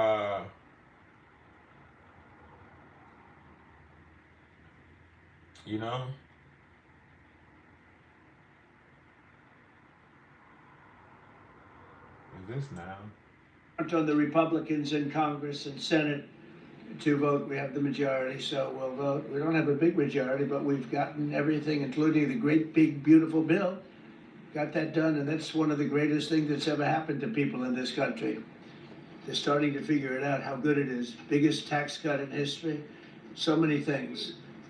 But we'll be able to get that done. So Todd, if you and Pam can draw up things working with the people, we will, I'll get it passed. For Get who? it passed with Republicans. Probably won't get, think of this, probably won't get one Democrat vote because they have no idea what they're doing. That's why they want men playing in women's sports. That's why they want transgender for everybody transgender. Okay, so this is the other day too. That's the other day. And he's still talking about the Democratic Party when he says that. He's saying that the Democratic Party is pushing that. Hope to come in. That's And all you- they're pushing is that concept. Still waiting for Putin to respond. Still waiting for certain responses, from Putin. Certain responses. Now he is trying to push National Guard into Chicago. Military equipment, millions and millions, and ultimately billions of dollars to the NATO people, where I'm very friendly and have great relationships. And that's all with those that made money. the trip. It's that So they're money. funding the entire war. We're not funding anything. I think it's an important point to make, because a lot of people don't understand that. And we will continue to do that, and we're trying to get as much. It's that as we can. We money. want the American product. You hear me? The American military product. It's about is that by far the best in money. the world, and that's what they want to get. They have lots of options, but that's what they want to get. So the factories are doubling up and tripling up. What when they money? make it. Okay, so if you hear him, think about it. He is using tariff as a way. You know how they use sanctions and different things to punish countries and stuff like that. So Trump is using tariff as a way to punish countries. Like, tariff is his way of punishing. Like, oh, we'll put a 200 tariff on you. You know what I mean? So on and so forth, right? But it's also like the defense systems that he's selling, right? So he's selling NATO. He's telling you right now, we're not really involved with the Ukraine thing. You know what I mean? We're using, NATO's going to buy a defense off of us, and then they do what they want with it. You know what I mean? Right now, they're saying that Trump is using tariff illegally, like he's using it and it breaks the law, like the way he's using it, right? They say he's using it in a sense to where as though it's against the law, So I'm not sure, what's going to come out of this whole thing as they look into it further and further. But, we'll get into that as it all comes out. Patriots and other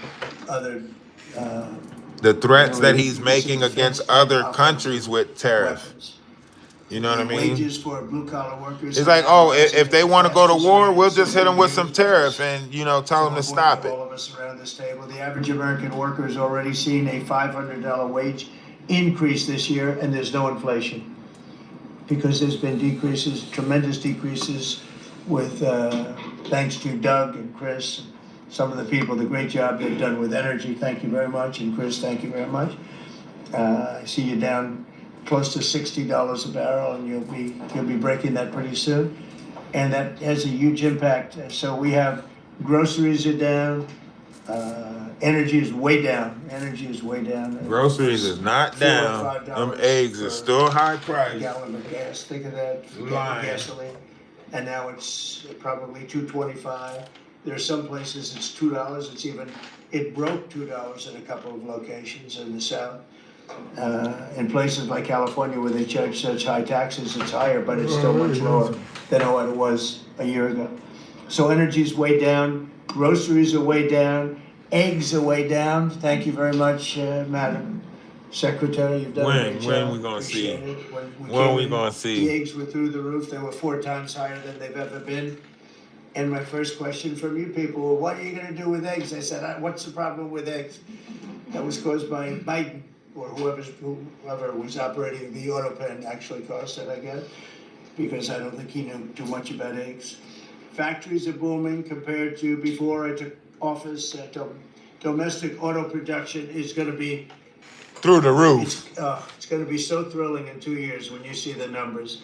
because they're building. Y'all hit plants that all over like the button. country. Hit They're that all like coming in button. because of tariffs. Like it They up wanna one build- time. Don't they forget to wanna pay like the it. tariffs.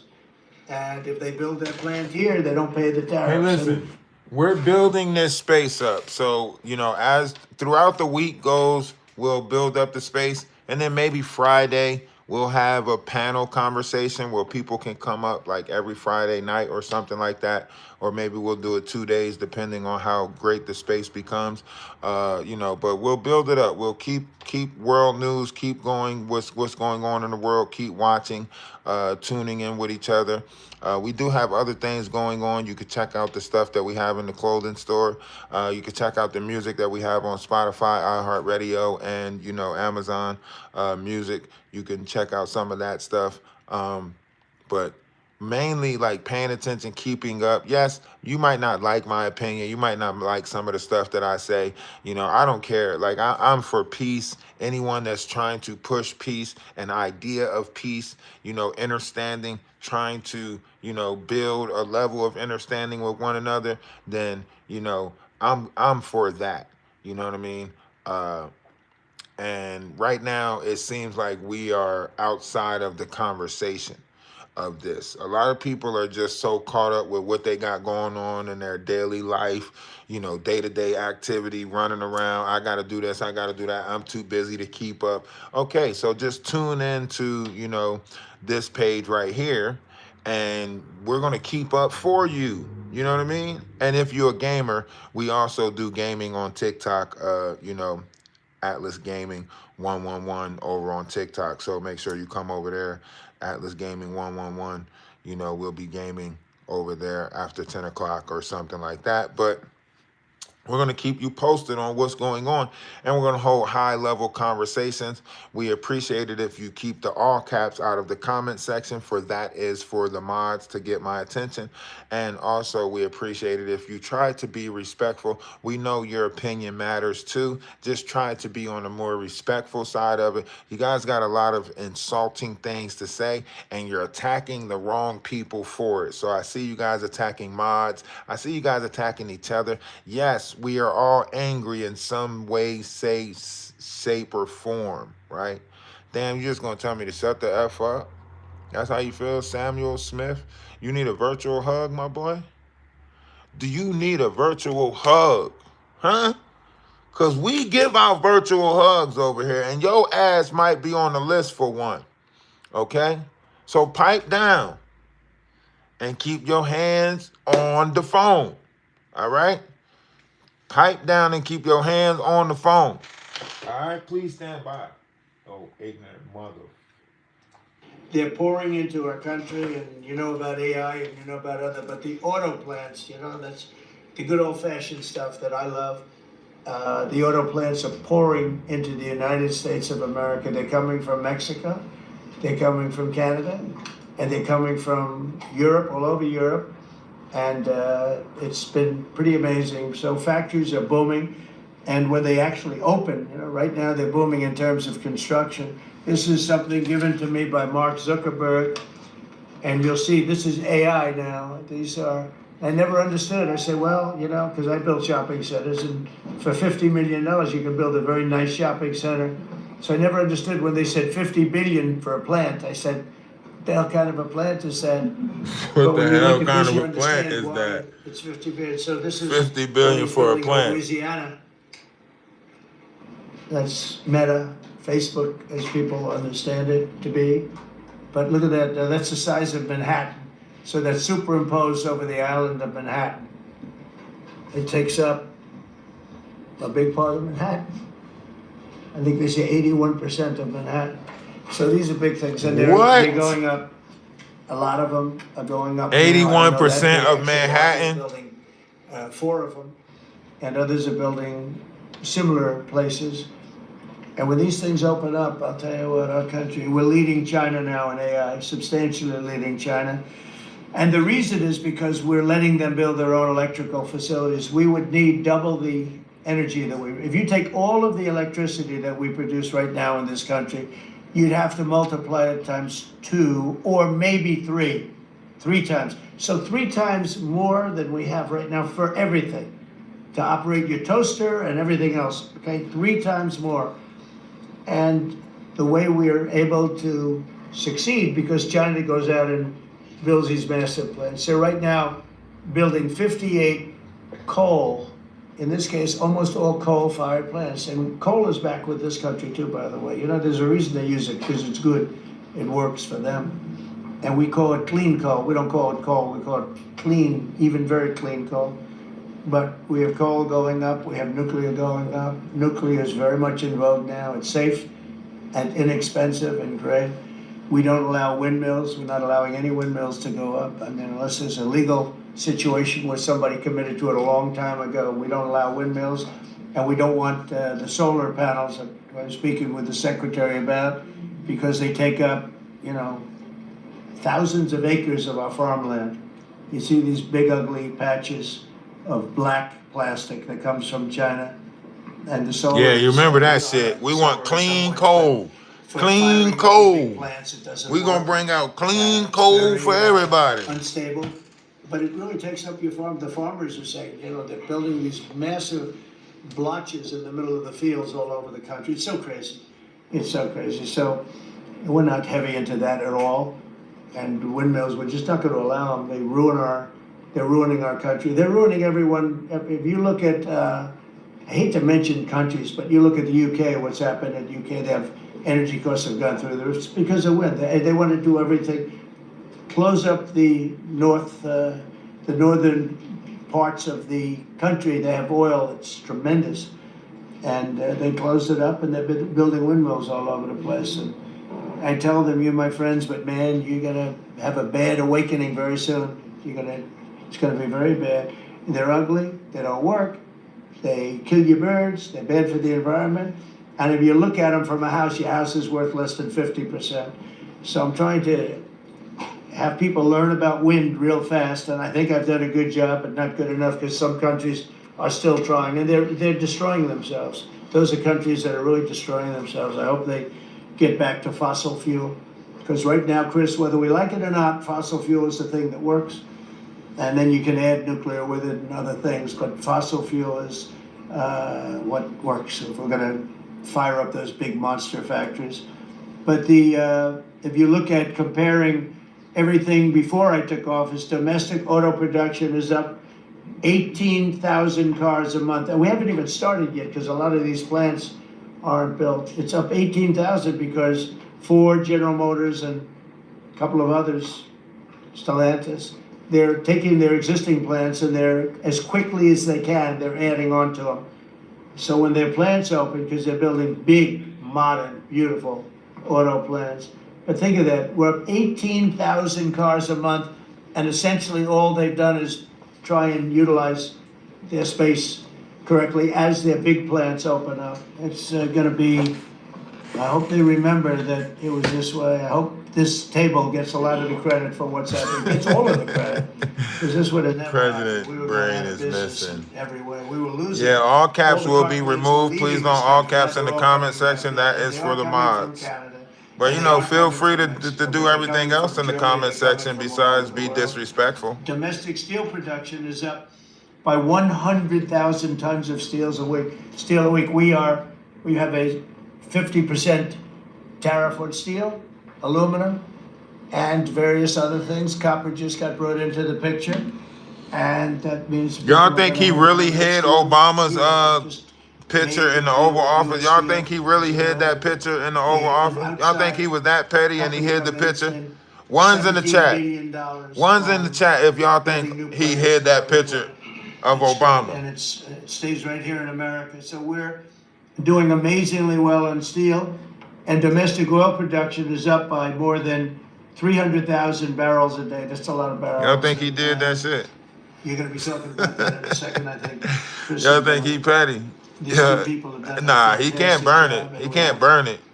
He might be able to take it down until they say he can't find it. But they might have let him burn it as like, they all probably in on the joke that it's all burnt and shit, but they say nobody can't find it. Information. Product costs are down. Energy is way down. Energy brings things down. You know, with energy, that's what happened with Biden. He stopped our program, and then he went back to it when he realized that it looked like you're going to be paying numbers that nobody's ever seen, like $7 a gallon. You're gonna pay $7 a gallon. They were up to $7.5. So then he immediately went back to the Trump plan that they terminated. But it was too late for them. It was too late. They blew it. They had a great thing going. I gave them something great, and they blew it. Since the inauguration, we've created over 500,000 new private jobs. And if you notice, when the numbers come out, government jobs are going down and private jobs are coming up. And that's what really fuels the country. It's easy to hire people and pay them for doing something that maybe is not very productive. But government jobs are down, actually substantially down, and private jobs are way up. And these are the jobs that make money, create a better life. Meanwhile, we've reduced the number of federal bureaucrats by 84,000. So we got rid of 84,000, and I think the job numbers, you're going to see the new job numbers are going to be through the roof because of all of the different businesses that are moving into our country. And not just production businesses, autos and AI, but any business you can think of. In the world of furniture, as an example, North Carolina, I went there many times when I built a lot of hotels and things, and I'd go to North Carolina and buy the greatest, they were the greatest, most talented people. And then China came along and took all of those jobs away. If they would have tariffed them, China wouldn't have taken any of the jobs. We had presidents that, honestly, and I like some of them, but they didn't know what the hell they were doing from a business standpoint, from running the country. And North Carolina, the most talented woodworkers that you've ever seen. I'd be there and I'd watch them. I'd say, I'd like to have a rail in that chair. Maybe can you fancy it up a little bit? How about this, sir? And they'd hand me a thing. It was like they were artists. They were unbelievable. And that business was stolen from us by others, not only China, but by others. All of a sudden, you're ordering your furniture from China. And it was not even close to being as good, but they couldn't compete with it. If we would have said costs 100% or 200% tariff, you wouldn't have lost one job. It's so sad. But we're going to rebuild North Carolina furniture and other places, South Carolina too, to a lesser extent. They make furniture, but furniture, we're going to put a very substantial tariff on. We've already announced it. It'll be done pretty quickly. And when that happens, everyone's going to start. I just tell you, North Carolina, go out and start getting the grandchildren and the children, start teaching them, because some of those incredible artists that I knew as young people, they're older people now, but they still have the talent and they have time left, but they're going to be teaching their sons and their daughters and their grandchildren, and it's going to be a beautiful thing to see. It's going to happen like magic. It's going to happen without question. It's not like, gee, I hope it happens. It's going to happen. The results of Ford that just announced, it's going to create 4,000 new jobs, American jobs. Hyundai, 14,000 jobs. General Motors is moving production of the Chevy Blazer and Equinox from Mexico back to the United States where it belongs. Don't forget, we lost 55% of our auto production over the last 35 years. 55%. We were the auto capital of the world. Like there was nobody even think about challenging us. We lost 55% of it to Mexico, Canada, China, a lot to China, and other countries. And it's all coming back. We will be bigger. A couple of years, we'll be bigger than we ever were. We'll be more dominant. We'll be bigger. We make great product, too. We're starting to make really great product. We're going to be bigger than we ever were. We're going to be at the level that it was when we were the only one that really, we sold to the world. And we're going to be back selling to ourselves and other parts of the world. It's not going to be the same, but it's going to be equally as important as it was in the heyday 30 years ago. But we lost more than 50% of the automaking capacity. In fact, the unions, the auto unions, as you know, the top guy didn't know me, didn't like me, and now he likes me. He says, man, I can't believe what Trump has done. But the auto workers voted for me. They understood better than anybody else. The auto workers, the Teamsters voted for me. Teamsters are great. They all voted for me. No Republican has ever gotten the support of the Teamsters and the auto workers. And now the head of the auto workers, I mean, it's so amazing. I watch them on television there. They can't even believe what happened. And I told them all what was going to happen. We secured new market access for American agricultural exports all over the world. Our secretary is doing a great job. Thank you, Brett. And we have negotiated historic trade deals with the United Kingdom, China, Indonesia, Vietnam, the Philippines, Japan, South Korea, who was here yesterday, and the European Union. Foreign nations are now paying hundreds of billions of dollars straight into our treasury, and numbers that nobody's ever seen before. As you know, we made trade deals with a lot of countries, and many of those countries, just to be able to sit at the table, are paying us hundreds of billions of dollars. We made a trade deal with the European Union. They were rough on us for a long time. And now we have a very good deal. We made that with them. Trillions of dollars is coming into our country. Trillions. Far beyond billions, trillions of dollars. Wouldn't you say, Scott? Yes, sir. And in a short period of time, they have to buy $750 billion worth of our energy product. Energy is great. We have more than anybody else, and we're using it. But the European Union is a done deal, and Japan is done. I heard there was a problem with South Korea, but we met yesterday, and they're done. We didn't do it. We just kept the same deal. He honored the deal. They wanted to see if, I don't even want to say it, but they wanted to see if they could do something. But they honored the deal, which is nice.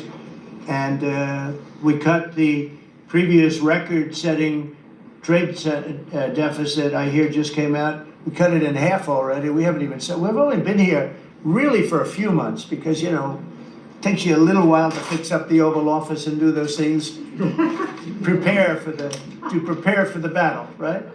So we really only been here for a very short period of time, and we cut the trade deficit in half. Is that right? That's fantastic. I didn't even think we were going to do that. And remember, these are things that are being built. These things are, you know, all these numbers up here, they're not open yet. When they open, you're going to see things happen in the United States that nobody's ever seen before, including our country in its heyday. And I had the greatest economy in the history of our country my first 4 years, despite COVID, which was a very unfortunate situation for the whole world. We did a great job with it, never got the credit. No all caps, no all caps. Operation Warp Speed, people say, is one of the greatest achievements ever in politics or in the military, because it was almost a military procedure. But everybody, including Putin, said that Operation Warp Speed, what you did with that, nobody can believe it. And we did a great job. But it was a horrible, horrible pall over our country. We had a very dark cloud over the world. That was a very, very bad thing that came out of Wuhan, which I said it came out of Wuhan. That's where it came from. And China suffered greatly, but everybody did. But we did a good job with that, as good as you could possibly do. And we came back, and now we're stronger than ever before. If I didn't win this election, this country was gone. I'm telling you, economically it was gone. None of the things that we're talking about would have happened. And the whole world was robbing us blind. Friend and foe. They The were whole stealing world was robbing us our blind. jobs, You hear this? our money, our factories. They were stealing everything. We would have been a shell. We would have been a bankrupt, broken shell. Bankrupt, And that's the broken. way it is. But we're doing just the opposite. Stronger than we've ever been. Last month, in a landmark achievement, I also proudly signed the largest working class tax cuts in American history.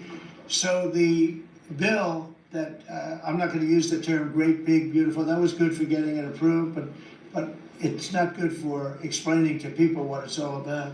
It's a massive tax cut for the middle class. It's a massive tax cut for jobs. And it's, I mean, think of it, no tax on tips, no tax on Social Security. So seniors, I don't know how you can vote for anybody else. And you know, just think of that, and no tax on overtime. So you work overtime, you don't have to pay tax on overtime. That's good. The Democrats don't know what they're gonna do. So they have like this soundbite. You know, they have all these sound bites. They send it out, I don't know, some guy sends out a word and everybody uses it, including the fake news. Some of you are here right now, I'm looking at you, and it's death. They use the word death. No, it's actually life. It's almost like a newborn life. It's not death. That's their soundbite.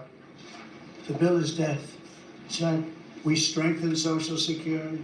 We strengthened Medicare, Medicaid. He said, I'm looking at some of you. He said, some of you are fake news. I'm looking at you. Social Security is I'm looking at your fake news people right now in the face. Social Security. And I made that pledge to you. We're going to take care of Social Security, Medicare, Medicaid.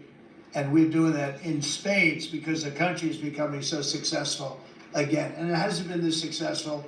I think in the end, it will never have been this successful. I don't think it'll even be close with what's happening.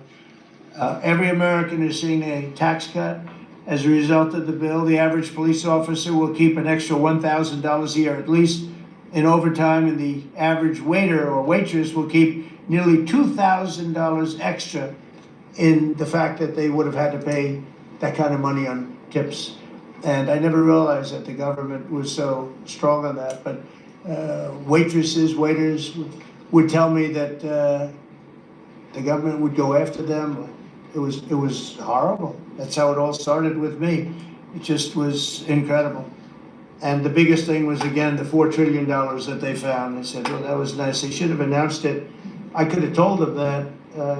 And I don't know. It should be simple. But a lot of people didn't understand it. Actually, a lot of good people didn't understand it. But now they're saying, Trump was right. They'd never seen anything like this. And I don't know what it is, Scott. They didn't understand what we were trying to explain to them was going to happen. Everybody's moving back to the United States because they don't want to pay a tax. If they're not here, they have to pay a tax. And it didn't seem that complicated, but it's working at a level that nobody can imagine. This is working $4 trillion, but that's a big number. It's a number that nobody ever heard of before. But 4 trillion is exciting, but that's nothing compared to what's happening because these places haven't even opened yet. Some of them haven't even started hiring yet. They're under construction. So it's construction jobs, but it's not the big number, and the big numbers, when they open, they're going to be very successful. It's a revolution. We're also working revolutionary numbers. Things to ensure that the awesome power of artificial intelligence is used to benefit all Americans, including American workers and also American children. In that spirit, our wonderful First Lady has just announced a presidential AI challenge. It's going to be a very good challenge, I can tell you. Put her heart into it, which will inspire the next generation to stay on the cutting edge of this vital technology. This is the new internet, the new computer, the new television, the new everything all put together in one. This is why when I show you a picture like that, I show you this is a factory superimposed over the island of Manhattan, and you have many of them being built right now all over the country, or soon to start. Some of them have started. This one has actually started. That's in the great state of Louisiana. But the First Lady is working very hard on this, and it's an important initiative. And Melania, when she puts her mind to it, nobody can do better. There's nobody. So every young person should go to AI.gov to learn more, AI.gov to learn more. And you'll see it's a great challenge. I think it's going to be a very modern kind of a challenge that involves AI, which is very exciting to people. So I want to thank her, raise a lot of money for children. We're putting America first, and we're going to be putting the American worker first. And, the Republican Party has picked up 4 million new people, 4 million. The Democrats have lost 2.5 million. Other than that, they're extremely happy. They're very depressed. They're very depressed. And their new box that they've fallen into is crime. There was a consultant on one of the shows this morning I was watching. I thought he was very good. He's a Democrat consultant. And he was screaming, no, don't let him do this to you. It's another trap. It's another trap. What he's talking about, like men playing in women's sports. Don't touch me, Dad. Don't touch me, Dad. 97.3. What the fuck is he talking about? 97.3, like transgender for everybody.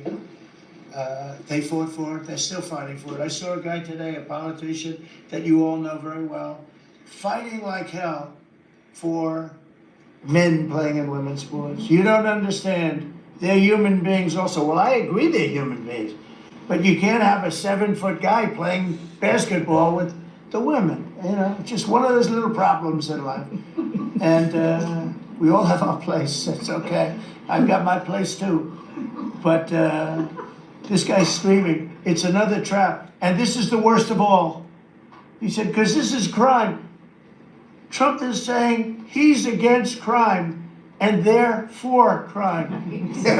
No, he's going, it was funny. No, it's a trap, don't do it. And then I saw this poor stupid Chuck Schumer, the guy. He looks like he's aged 100 years. And I don't like getting into looks. You know, looks don't mean anything, right? When you're in politics, looks don't matter. I look at Pam, I would never say she's beautiful because that'd be the end of my political career. Laurie, secretary. But I will tell you, this is the best of all. And they're gonna fight me. Like this slob of a governor you have in Illinois, this poor guy got thrown out of his business by his family. I know the family, I was partners with the family, nice family, I like the family, but he was no good. They threw him out. He's governor of Illinois, and he goes about Trump, we don't need his help. Chicago is the worst. These places are really bad. Crime in DC was the worst it ever was. You know, they make up stories. Crime in DC was the worst ever in history. And now, over the last 13 days, we've worked so hard. And we've taken so Trump many. is a criminal. Many No, lives. he's not. Yes, he is. No, he's not. So many Yes, he criminals, is. over 1,000. That's all y'all want to do. I watched a man from Maryland who said to me, I mean, sir, you're the greatest president. You're doing an unbelievable job. What a great job. Governor Moore, has anyone heard of him? Mm-hmm. He's another hopeful for president. I don't think so. But I met him, and I didn't realize it was on camera. Did you see they caught him on camera? I was at a game, I don't know, like the Army-Navy game or something. And I met him in a hallway. And as usual, you do your job very well. One of these great cameramen had it on tape. But I met this gentleman, I never met him before. Sir, you're doing a great job. You're doing an unbelievable job. Thank you very much. But then he goes on television and says, oh, Trump is a dictator. He's a dictator. And a lot of people have here. So the line is that I'm a dictator, but I stop crime. So a lot of people say, you know, if that's the case, I'd rather have a dictator. But I'm not a dictator. I just know how to stop crime. And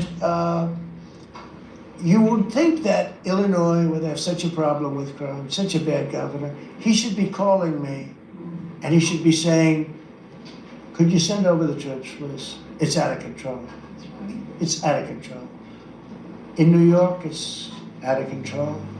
Not as bad as Illinois, by the way. Not even close.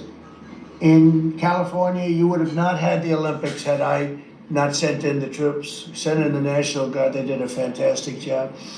We have the Olympics, we have the World Cup coming. I got them in my first term, and I was really sad because I said, oh boy, I got them, and I won't be president. And little things happen, thank you, God. Thank you. You know, little things happen. Think of it, you can ask Johnny. Johnny would tell you, he's the head of World Cup. He's a great guy too, great commissioner, but he's the head of the World Cup. He said, Trump is the only reason we're doing this. And the sad part is that I was not gonna have it. I would have to be, probably I wouldn't have even been invited to the game, depending on who's president, right? And I got that. I did not get 250, okay?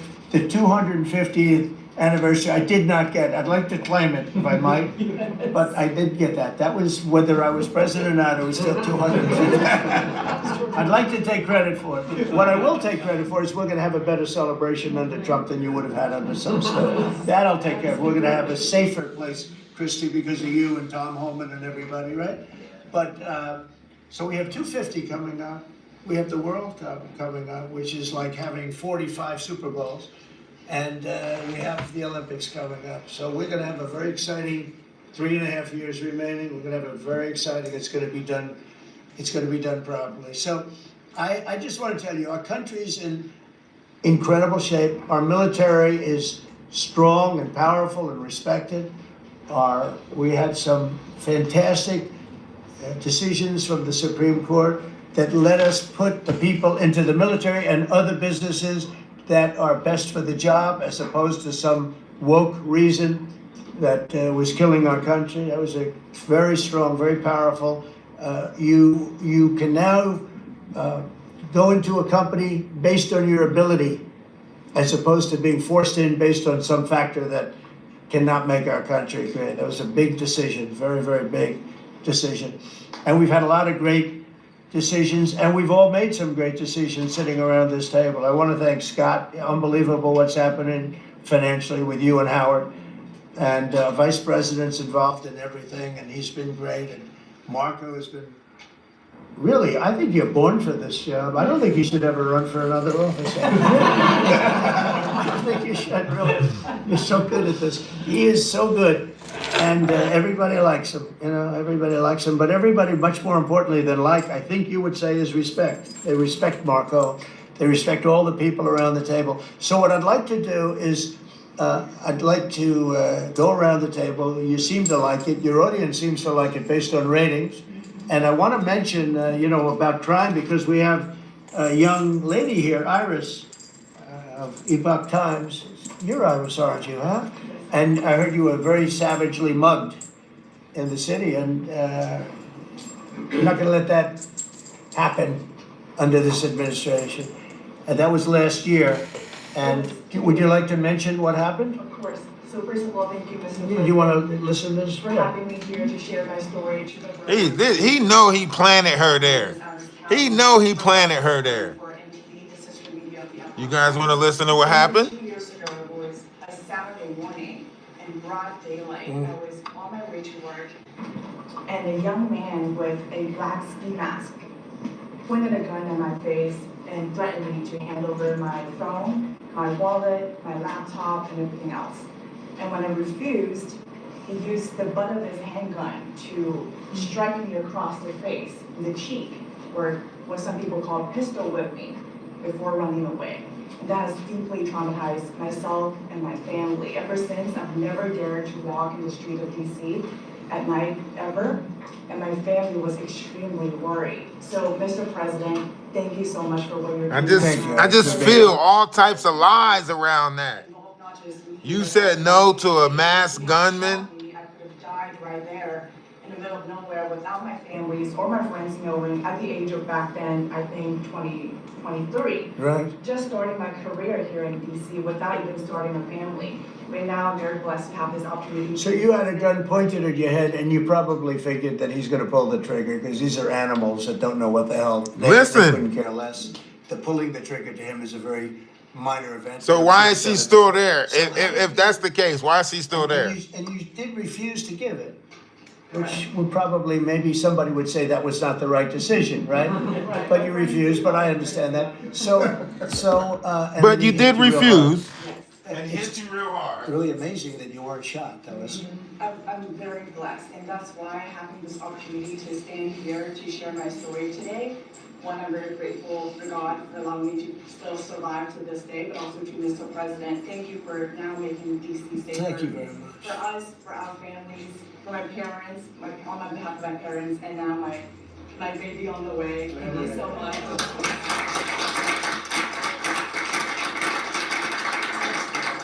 There are other reporters and journalists, good people, and you don't have to say it, but that have also been attacked violently. And not violently, too, pretty badly. But, and I bet you see a big difference in the streets right now. And this is only 12 days, but people are telling me they're going out to dinner now. They haven't, I told my friend, but I have a lot of friends that are going out to dinner all the time now in DC, and they weren't doing it 12 days ago. They would never even think. One of my friends went out 5 times. It was 4 times the last time I told him. Now it's 5 times. He said, I love going out to dinner, and restaurants are starting to open again. A lot of them closed because, nobody wanted to go into a restaurant. Nobody wanted to get to a restaurant or even sit in the restaurant. But you see a big difference now, don't you? I do pass by Union Station every day on my way home, and I do feel a lot safer seeing the trucks right outside, seeing the National Guard troops members right outside. Just make me feel like I'm hopeful about DC again, and one day hopefully we can raise our family here. Thank you very much. That's nice, and those are tough troops too. Those are not politically correct troops. We don't have politically correct anymore. We have tough guys, tough people, including some tough women. But we have tough people, and when you look at them, I tell you, they showed one scene where a bunch of Tren-de-Aragua guys or whatever, maybe MS-13, maybe MSDNC, okay? Because to me, they're worse. I think they're worse. MSNBC maybe is worse than Tren-de-Aragua. Real scum, real dishonest people.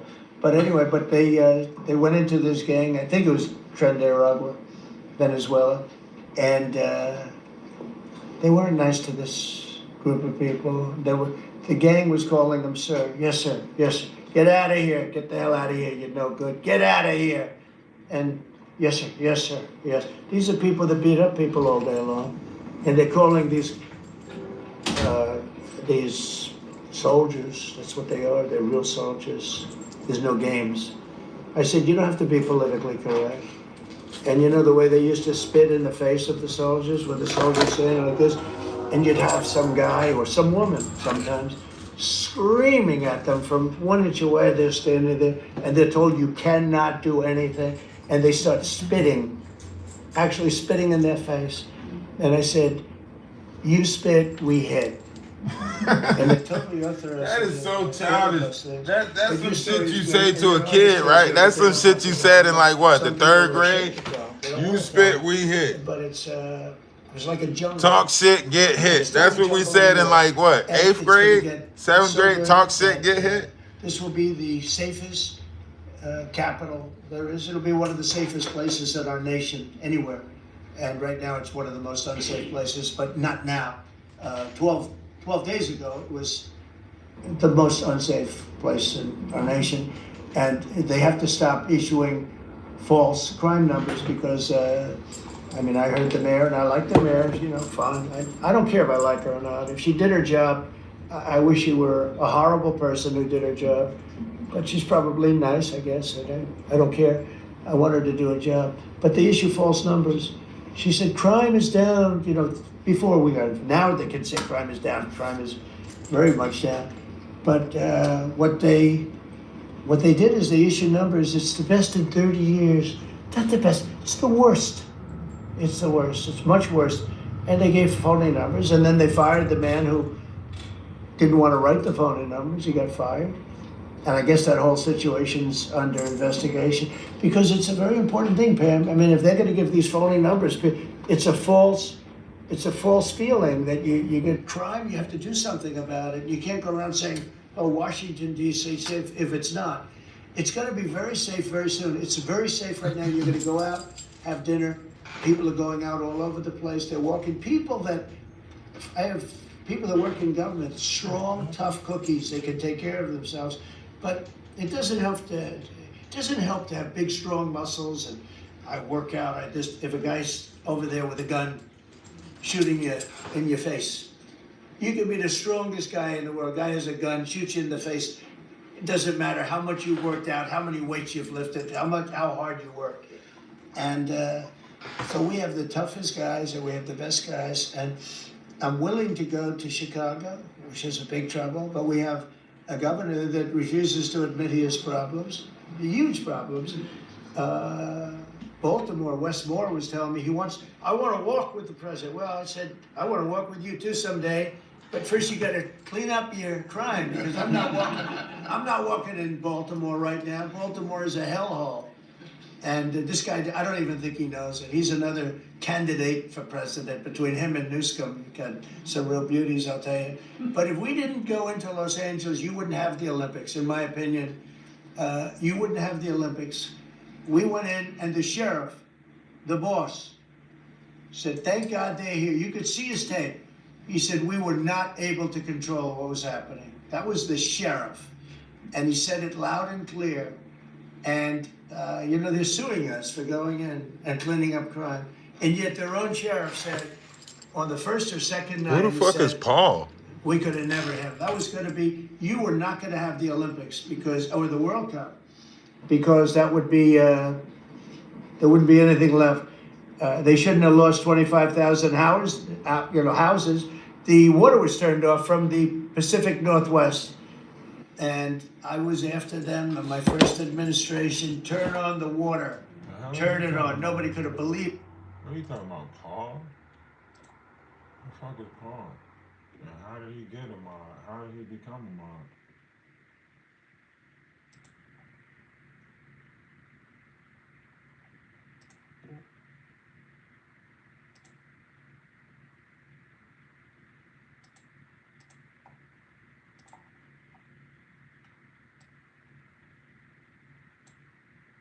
Who the fuck is this?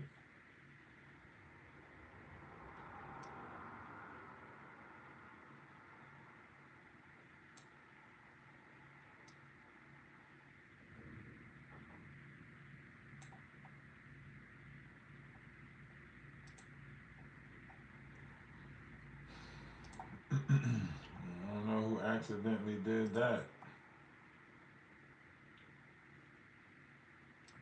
By that whatsoever, I think the court overwhelmingly today in a 7-4 decision rejected President Trump. If they were to lose, and that becomes very That's not happening.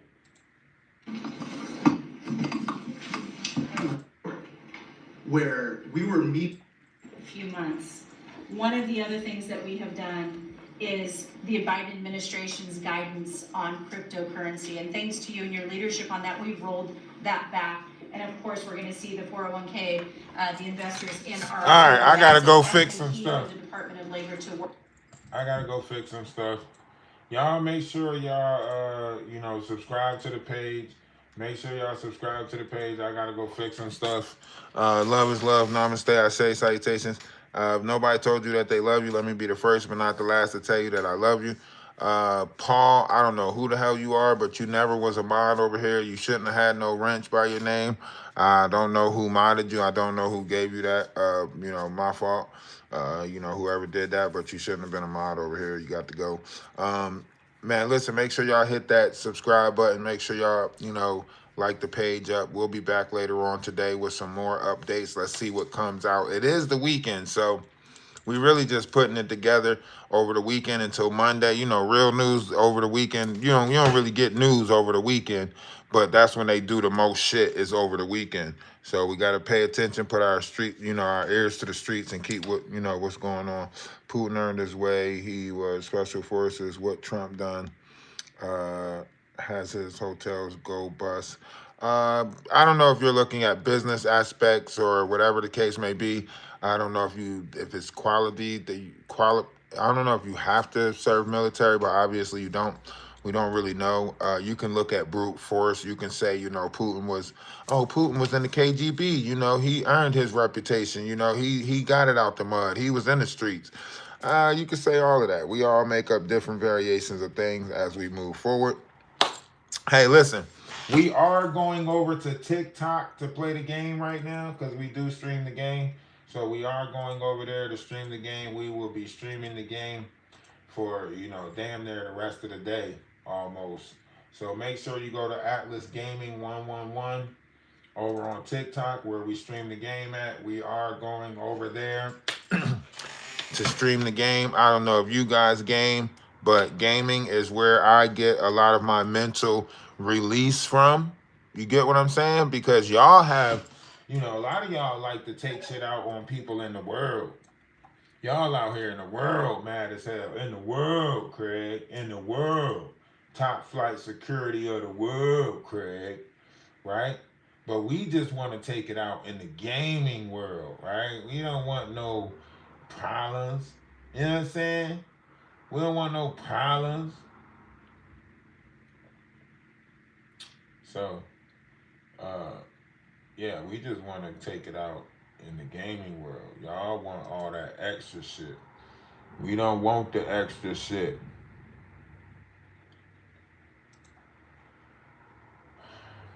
All right? Y'all got it. Hey, love is love, man. Y'all have a great day. Y'all have a great one, man. You're going to be great. Be great at it, man. Be great on purpose, man. Be great on purpose, man. I appreciate y'all being here. Appreciate the time. Replay game. Do y'all thing. For the mods that was present, I appreciate you. I know it was tough today. I know you had to, block out a lot. I know you had to time out a lot, but I appreciate the mods being here. Appreciate y'all working hard, in the comment section to keep it respectful. And I appreciate everybody that stopped through the page. Man, keep the conversation going. Keep the conversation going. Let's talk more. And, let's be better together. We are all in this together. The world is one big, beautiful place, and we just have to accept the fact that it's the people in the world that needs to change, all right? The people needs to change. 9:37 p.m. there. Dang, you on the whole other side of the planet, because it's 9:38 here a.m. So if it's 9:37 p.m., 9:38 a.m., damn. 12-hour different. Hey, love is love. We damn near a day ahead of you or a day behind you. I'm not sure. What date is it there then? Because y'all might be a day ahead of us. I might need to get my news from you. Matter of fact, give me tomorrow's lottery numbers since you a day ahead of us. Give me tomorrow's lottery numbers, because you seem to be like you in the future. If you at nighttime already and I'm at daytime, that means your next day is still going to be my today. So your tomorrow will be my today. So we might need to talk about some things that's going to happen tomorrow, and then you tell me about it, and then I'll know about it today, and it'll be like, I'm almost in the future. You know what I'm saying? We'll work on that. We'll figure something out. We'll figure it out, because you know what I'm saying. That's some Back to the Future type shit right there, because your nighttime is my daytime. Your tomorrow is my today. Time ain't real. Time ain't real. I love y'all. Time ain't real. Y'all have a great day.